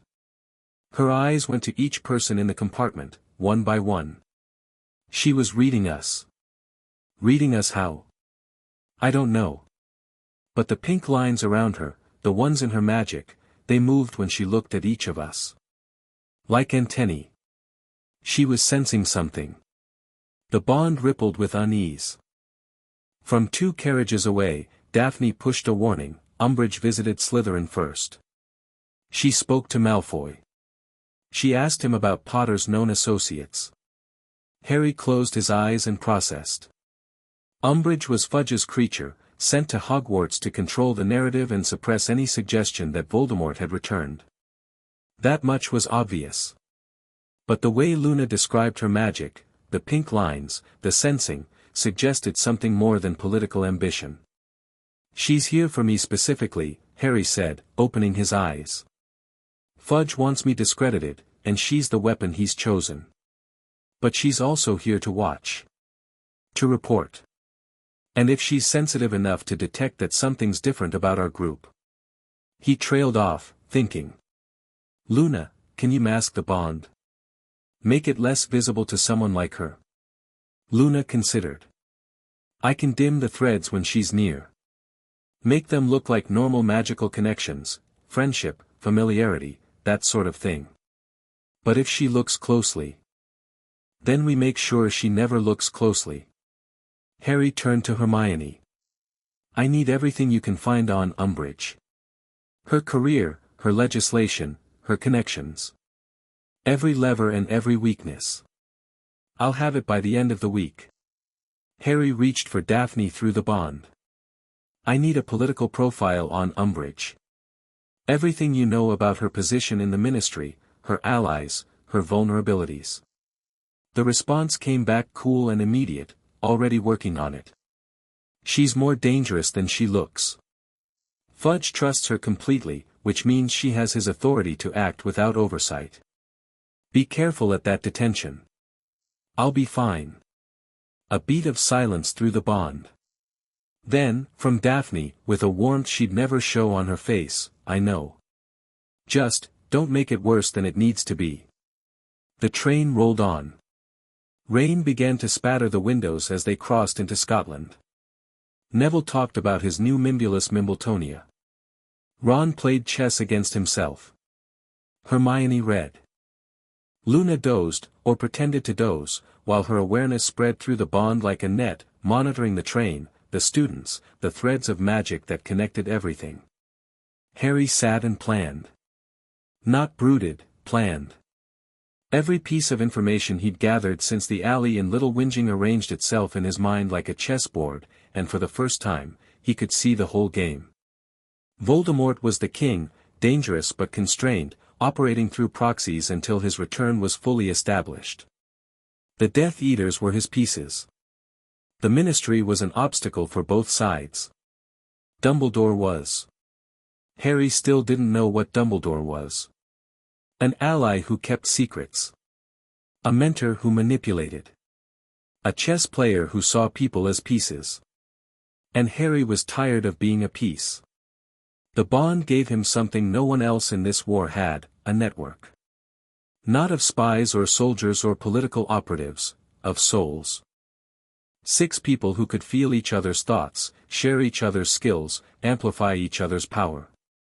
A bond that could unmake Horcruxes, detect dark magic, and grow stronger with every passing day. It wasn't enough. Not yet. But it would be. The train pulled into Hogsmeade Station as dusk settled over the Highlands. The students poured out onto the platform, a river of black robes and excited chatter, first years peeling off toward the boats, older students heading for the carriages. Harry saw the Thestrals. He'd known he would, you could only see them after witnessing death, and Cedric's death qualified with terrible certainty. The skeletal, winged horses stood in their traces, dark eyes gleaming, leathery wings folded against bony flanks. Most students walked past without noticing, chattering about summer holidays and Quidditch. You can see them, Luna said beside him. Not a question. Yeah. I've been able to see them since I was 9. She reached out and stroked the nearest Thestral's nose. It leaned into her touch with a soft wicker. They're very gentle, really. People are afraid of them because they're associated with death. But death isn't something to be afraid of. It's just the next thing. Harry thought of Cedric. Of his parents. Of the piece of Voldemort in his scar that would, eventually, need to come out. Not yet, though, he said. I've got things to do first. Luna smiled and climbed into the carriage. Harry followed. Hermione and Ron piled in after, and through the bond, Harry tracked Daphne and Astoria settling into a separate carriage with their Slytherin cohort. 6 heartbeats, converging on the castle. Hogwarts materialized out of the mist like a dream made solid, towers and turrets and golden-lit windows, reflected in the black glass of the lake. Harry had seen it dozens of times, but tonight it looked different. Sharper. More real. The bond heightened everything, and the castle's ancient magic was a symphony of overlapping enchantments that Harry could feel pressing against his skin like warm water. The great hall was noise and light and the smell of 100 candles burning over 4 long tables. The Sorting Hat sat on its stool, looking rumpled and slightly bored. The staff table was fully occupied, Dumbledore at the center, his silver beard gleaming, McGonagall beside him, Snape at the far end like a comma of black disapproval. And there was Umbridge. Seated between McGonagall and Flitwick, pink and smiling and completely wrong against the medieval grandeur of the hall, like a plastic toy on a mahogany table. Harry walked to the Gryffindor table and sat down. Hermione sat beside him. Across the hall, he saw Daphne take her place among the Slytherins, Astoria settling beside her. At the Ravenclaw table, Luna was already seated, gazing at the enchanted ceiling with an expression of peaceful contemplation. 5 heartbeats in the room. 5 threads of gold. And the castle's magic thrumming around all of them like a second, larger heartbeat. The sorting happened. Harry barely registered it, names and faces and the hat's increasingly pointed song about unity in dark times. When it was done, Dumbledore stood to make his start-of-term speech, and Harry watched the old man with new eyes. Dumbledore looked tired. Not the picturesque weariness he sometimes affected, real fatigue. The kind that settled in the lines around the eyes and the slight tremor of the hands. He spoke briefly about the new term, about expectations, about the importance of togetherness. Then he introduced Umbridge. "I'd also like to welcome our new defense against the dark arts teacher, Professor Umbridge, who comes to us from the Ministry of Magic, hem." The tiny throat clearing cut through the hall like a knife through butter. Dumbledore stopped. The entire student body stopped. It was such an unprecedented interruption, no one interrupted Dumbledore, not ever, that for a moment the great hall existed in a state of collective disbelief. Umbridge stood. She straightened her cardigan. She smiled her small, terrible smile. "Thank you, Headmaster, for those kind words of welcome." Her voice carried with magical amplification, sweet and clear. "I am so looking forward to getting to know you all. The Ministry of Magic has always considered the education of young witches and wizards to be of vital importance. The rare gift with which you were born carries a responsibility. It must be nurtured, guided, and disciplined. And it must, most certainly, be controlled." She continued. Harry listened with the analytical part of his mind, the part that Daphne's political intelligence, shared through the bond, had sharpened. Beneath the saccharine language, the message was clear: the Ministry was taking control of Hogwarts. Not just defense against the dark arts. Everything. Hermione went rigid beside him. She decoded the speech too, faster than Harry, because Hermione's mind processed political language the way other people processed math. "She's not just a teacher," Hermione whispered. "She's an inquisitor. The Ministry is staging a takeover." At the staff table, Dumbledore sat listening with an expression of mild interest that Harry now recognized as carefully constructed. The old man knew exactly what Umbridge was. He'd let her in anyway. Why? Harry reached along the bond toward Daphne. She was sitting with her hands folded in her lap, her face politely attentive, but through the connection he felt her mind moving at speed. Educational decrees, Daphne pushed through the bond. Not words but the shape of knowledge, her understanding of the legal framework Fudge had been building all summer. He's been passing them since July. Each one gives the Ministry more authority over Hogwarts. Umbridge has the power to inspect teachers, approve curriculum, discipline students, and she doesn't need Dumbledore's permission for any of it. Can she be removed? Not by Dumbledore. The decrees give the Ministry authority over staffing decisions. To remove her, we'd need political leverage, evidence of misconduct serious enough to force the Wizengamot to act. Then we get evidence. A pulse of cold amusement from Daphne. I'm Slytherin, Potter. Getting evidence is what we do. Umbridge finished her speech to scattered, confused applause. The feast began. Harry ate mechanically, his mind working. Beside him, Hermione ate nothing, already drafting a research plan on a napkin. Ron ate everything in reach and provided a running commentary on the food that was oddly grounding. She's proper evil, that one, Ron said through a mouthful of roast chicken. Did you see McGonagall's face during the speech? Like she was sucking a lemon. McGonagall can't do anything, Hermione said. The educational decrees, yeah, I heard Daphne through you too.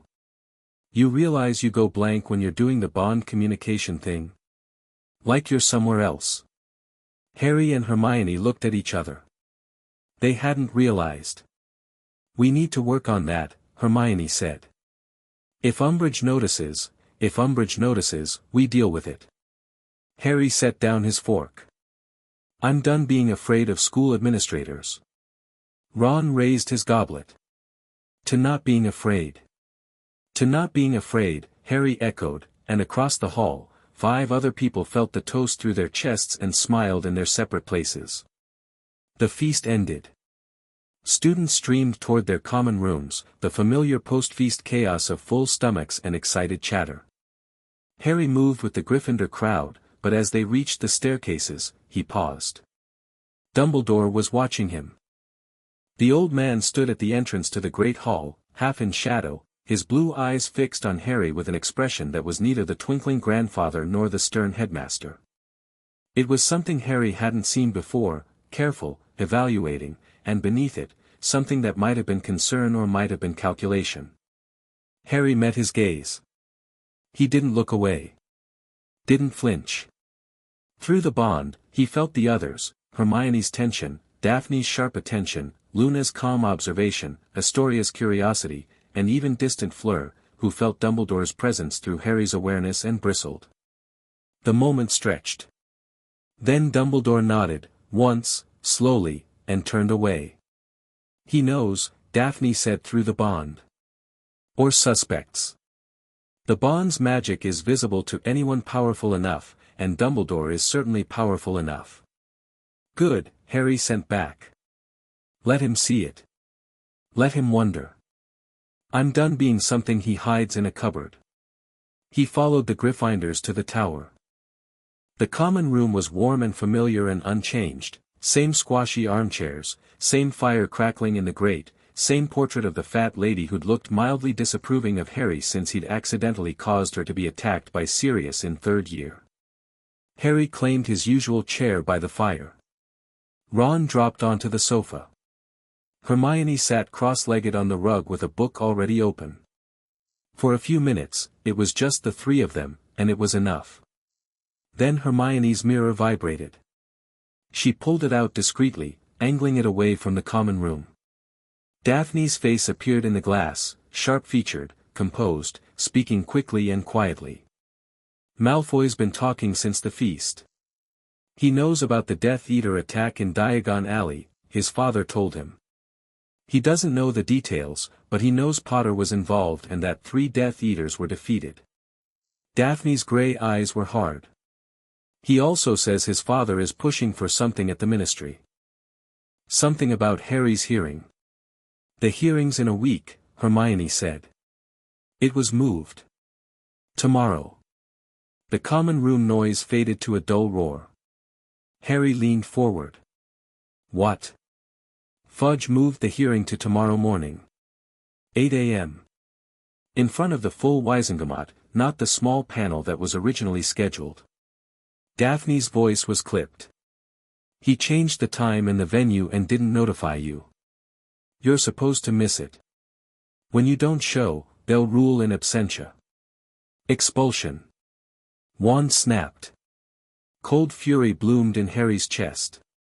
Not the wild, uncontrolled anger of previous years, something sharper. The bond picked it up and amplified it, and in the common room, every candle flame stretched tall. "How do you know this?" Hermione asked. "My father sits on the Wizengamot. He received the owl an hour ago." A pause. "He told me because, believe it or not, he doesn't want Harry expelled. A Potter with the soul contract is an unknown quantity, and my father respects unknown quantities more than he fears known threats. He'd rather have you at Hogwarts where he can observe you than out of school and unpredictable. The political calculus of pure-blood families." Harry filed it away. "I need to get to London," he said. "Tonight. Before 8 a.m. The flue in Dumbledore's office connects to the ministry," Hermione said immediately. "If we can get to his office, Dumbledore probably already knows," Ron said. "If this was just announced, Dumbledore might know and might not tell me. He plays games, Ron. He keeps me off balance because he thinks it serves some greater purpose." Harry stood. "I'm going to his office. Now. And I'm not asking for permission. I'm telling him what's happening, and if he tries to keep me here, I'll go through him." "Harry." Hermione's hand caught his wrist. Through the bond, she pushed not caution but clarity, a sharpening of his anger into something productive. Go. But go smart. Don't threaten him. Show him that you already know, that you have your own intelligence network, that you don't need him to protect you from this. It'll unsettle him more than anger would. She was right. Of course she was right. Harry took a breath, let the bond smooth his fury into steel, and nodded. Ron, stay here. Cover for me if anyone asks. Hermione, I'll be right here. Through the bond. She tapped her chest. Right here. Harry left the common room and walked through the quiet corridors of Hogwarts. The castle at night was a different creature, shadows pooling in corners, portraits dozing in their frames, the faint sound of ghosts drifting through distant walls. His footsteps echoed on the stone, and the bond illuminated his path like an internal compass. He reached the gargoyle that guarded Dumbledore's office and realized he didn't know the password. It didn't matter. He placed his hand on the gargoyle's head, and the bond's magic, the magic of the Potter line, ancient enough to predate Hogwarts' founding, which the school's own enchantments recognized as kin, pulsed once. The gargoyle leapt aside. Harry climbed the spiral staircase and knocked. Come in, said the familiar voice. Dumbledore's office was as cluttered and fascinating as ever, silver instruments clicking and whirring on spindly tables, Fawkes dozing on his perch, the sorting hat drooping on its shelf. Dumbledore sat behind his desk, his long fingers steepled, his blue eyes watching Harry over his half-moon spectacles. He did not look surprised. Harry, he said. I expected you. Then you know why I'm here. I received notice of the hearings rescheduling 20 minutes ago. I was about to send for you. Were you? The question landed between them like a coin on a counter. Dumbledore's expression didn't change, but something shifted behind his eyes, a reassessment, maybe. A recalibration of the boy he thought he was dealing with. You've changed, Harry. I've woken up. There's a difference. Silence. Fawkes ruffled his feathers. One of the silver instruments emitted a particularly loud click. The hearing, Harry said. Full Wisengamot. 8 a.m. Fudge moved it specifically so I'd miss it. I assume you have a plan. I do. I intend to serve as your defense. No. Another silence. Longer this time. Dumbledore's eyebrows rose fractionally. No, he repeated. I'll defend myself. You'll be there as a witness to my character, if you're willing, but I'll speak for myself. Harry held the old man's gaze. I know about the soul contract, Professor. I know you knew about it before I was born. I know you chose not to tell me. We'll have that conversation, but not tonight. Tonight, I need your Fleur to get to London, and I need to be in courtroom 10 by 8 a.m. Dumbledore was quiet for a long time. The office ticked and whirred around them. Fawkes opened one eye and regarded Harry with what might have been approval. The Fleur is yours, Dumbledore said finally. I will attend the hearing as a witness. And Harry, he paused. We will indeed have that conversation. I owe you that much. You owe me a great deal more than that. But it's a start. Harry crossed to the fireplace, took a pinch of Fleur powder, and threw it into the flames. Green fire roared to life. One more thing, Dumbledore said. Harry paused, 1 foot in the hearth. The bond you formed. I can see it on you, gold in your magic, like sunlight in water. It's beautiful, Harry. And it's more dangerous than you know. Dangerous to whom? Dumbledore didn't answer. But his eyes, for just a moment, looked very old and very sad. Harry stepped into the fire and said, Ministry of Magic, and was gone. The ministry at night was a cathedral of empty marble and sleeping portraits.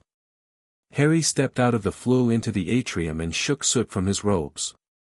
The golden fountain, the ridiculous one, with the wizard and witch and goblin and elf and centaur all gazing adoringly at the magical humans, glittered under magical lights. The whole place smelled of Fleur polish and ambition. He wasn't alone. Through the bond, he felt Daphne, close, much closer than she should have been. She stepped out from behind a pillar near the lifts. Still in her Hogwarts robes, her hair pulled back, her expression the careful blank that Harry was learning to read as I'm about to do something reckless and I'd appreciate it if no one pointed that out. How did you get here? Harry asked.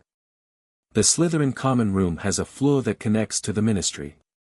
It's been there since the school was built, every head of house had one. Most have been sealed. Slytherin's hasn't. Daphne fell into step beside him. My father will be at the hearing. He doesn't know about the bond, but he's prepared to speak in your defense if it becomes politically advantageous. Your father's going to defend me. My father's going to hedge his bets. There's a difference. Daphne's mouth twitched. But the result is the same. You'll have a Wizengamot member vouching for your character. Combined with Dumbledore, that's significant. They took the lift down to the courtroom level. The corridors were empty, the torches burning low, their footsteps echoing off stone walls that predated the ministry itself. This deep underground, the building felt less like a government office and more like a dungeon. Daphne. Harry stopped walking. Why are you really here? She stopped too. In the torchlight, her gray eyes were steady, but the bond betrayed her, a surge of emotion she couldn't quite control, fierce and complicated. Because you're walking into a room full of people who want to destroy you, and the bond doesn't let me sit in a dormitory pretending I don't care. She straightened her robes with sharp, precise movements. I am Slytherin, Potter. We protect what's ours. And as much as it complicates my entire carefully planned life, you are mine. The words hung in the corridor. Harry felt the bond between them blaze warm, felt Daphne's immediate regret at having said something so honest, and felt her bury it with the speed and efficiency of a woman disposing of evidence. Don't make a thing of it, she said sharply. Wouldn't dream of it. Good. They walked on. Harry was grinning in the dark. Through the bond, he felt Daphne's answering flicker of warmth, hastily suppressed, and Hermione's distant amusement, and Luna's sleepy, knowing smile from wherever she was curled up in Ravenclaw Tower. The courtroom doors loomed ahead. Behind them, the full Wizengamot would assemble in a few hours to decide Harry's fate. Harry Potter didn't give a damn. He had magic older than the ministry in his blood, 5 souls humming in his chest, and 1,000 years of Potter legacy at his back. Let them try to expel him. Let Fudge and Umbridge and every politician who'd sold their spine for a comfortable office bring their worst. He was ready. We should find somewhere to wait, Daphne said. The hearing isn't for hours. Harry tried the courtroom door. It opened at his touch, the same way the gargoyle had, the ministry's ancient magic recognizing something in his blood and bending to it. Or we could go in now, sit in the accused chair, and be waiting for them when they arrive. Daphne looked at him. A real smile crossed her face, brief, sharp, genuine. I knew there was a reason the bond picked you, she said, and followed him through the door. They sat in the dark courtroom and waited for dawn. And when it came, they were ready. Through the bond, 5 heartbeats answered his. The web held. The threads burned gold. Hogwarts was going to be very interesting this year.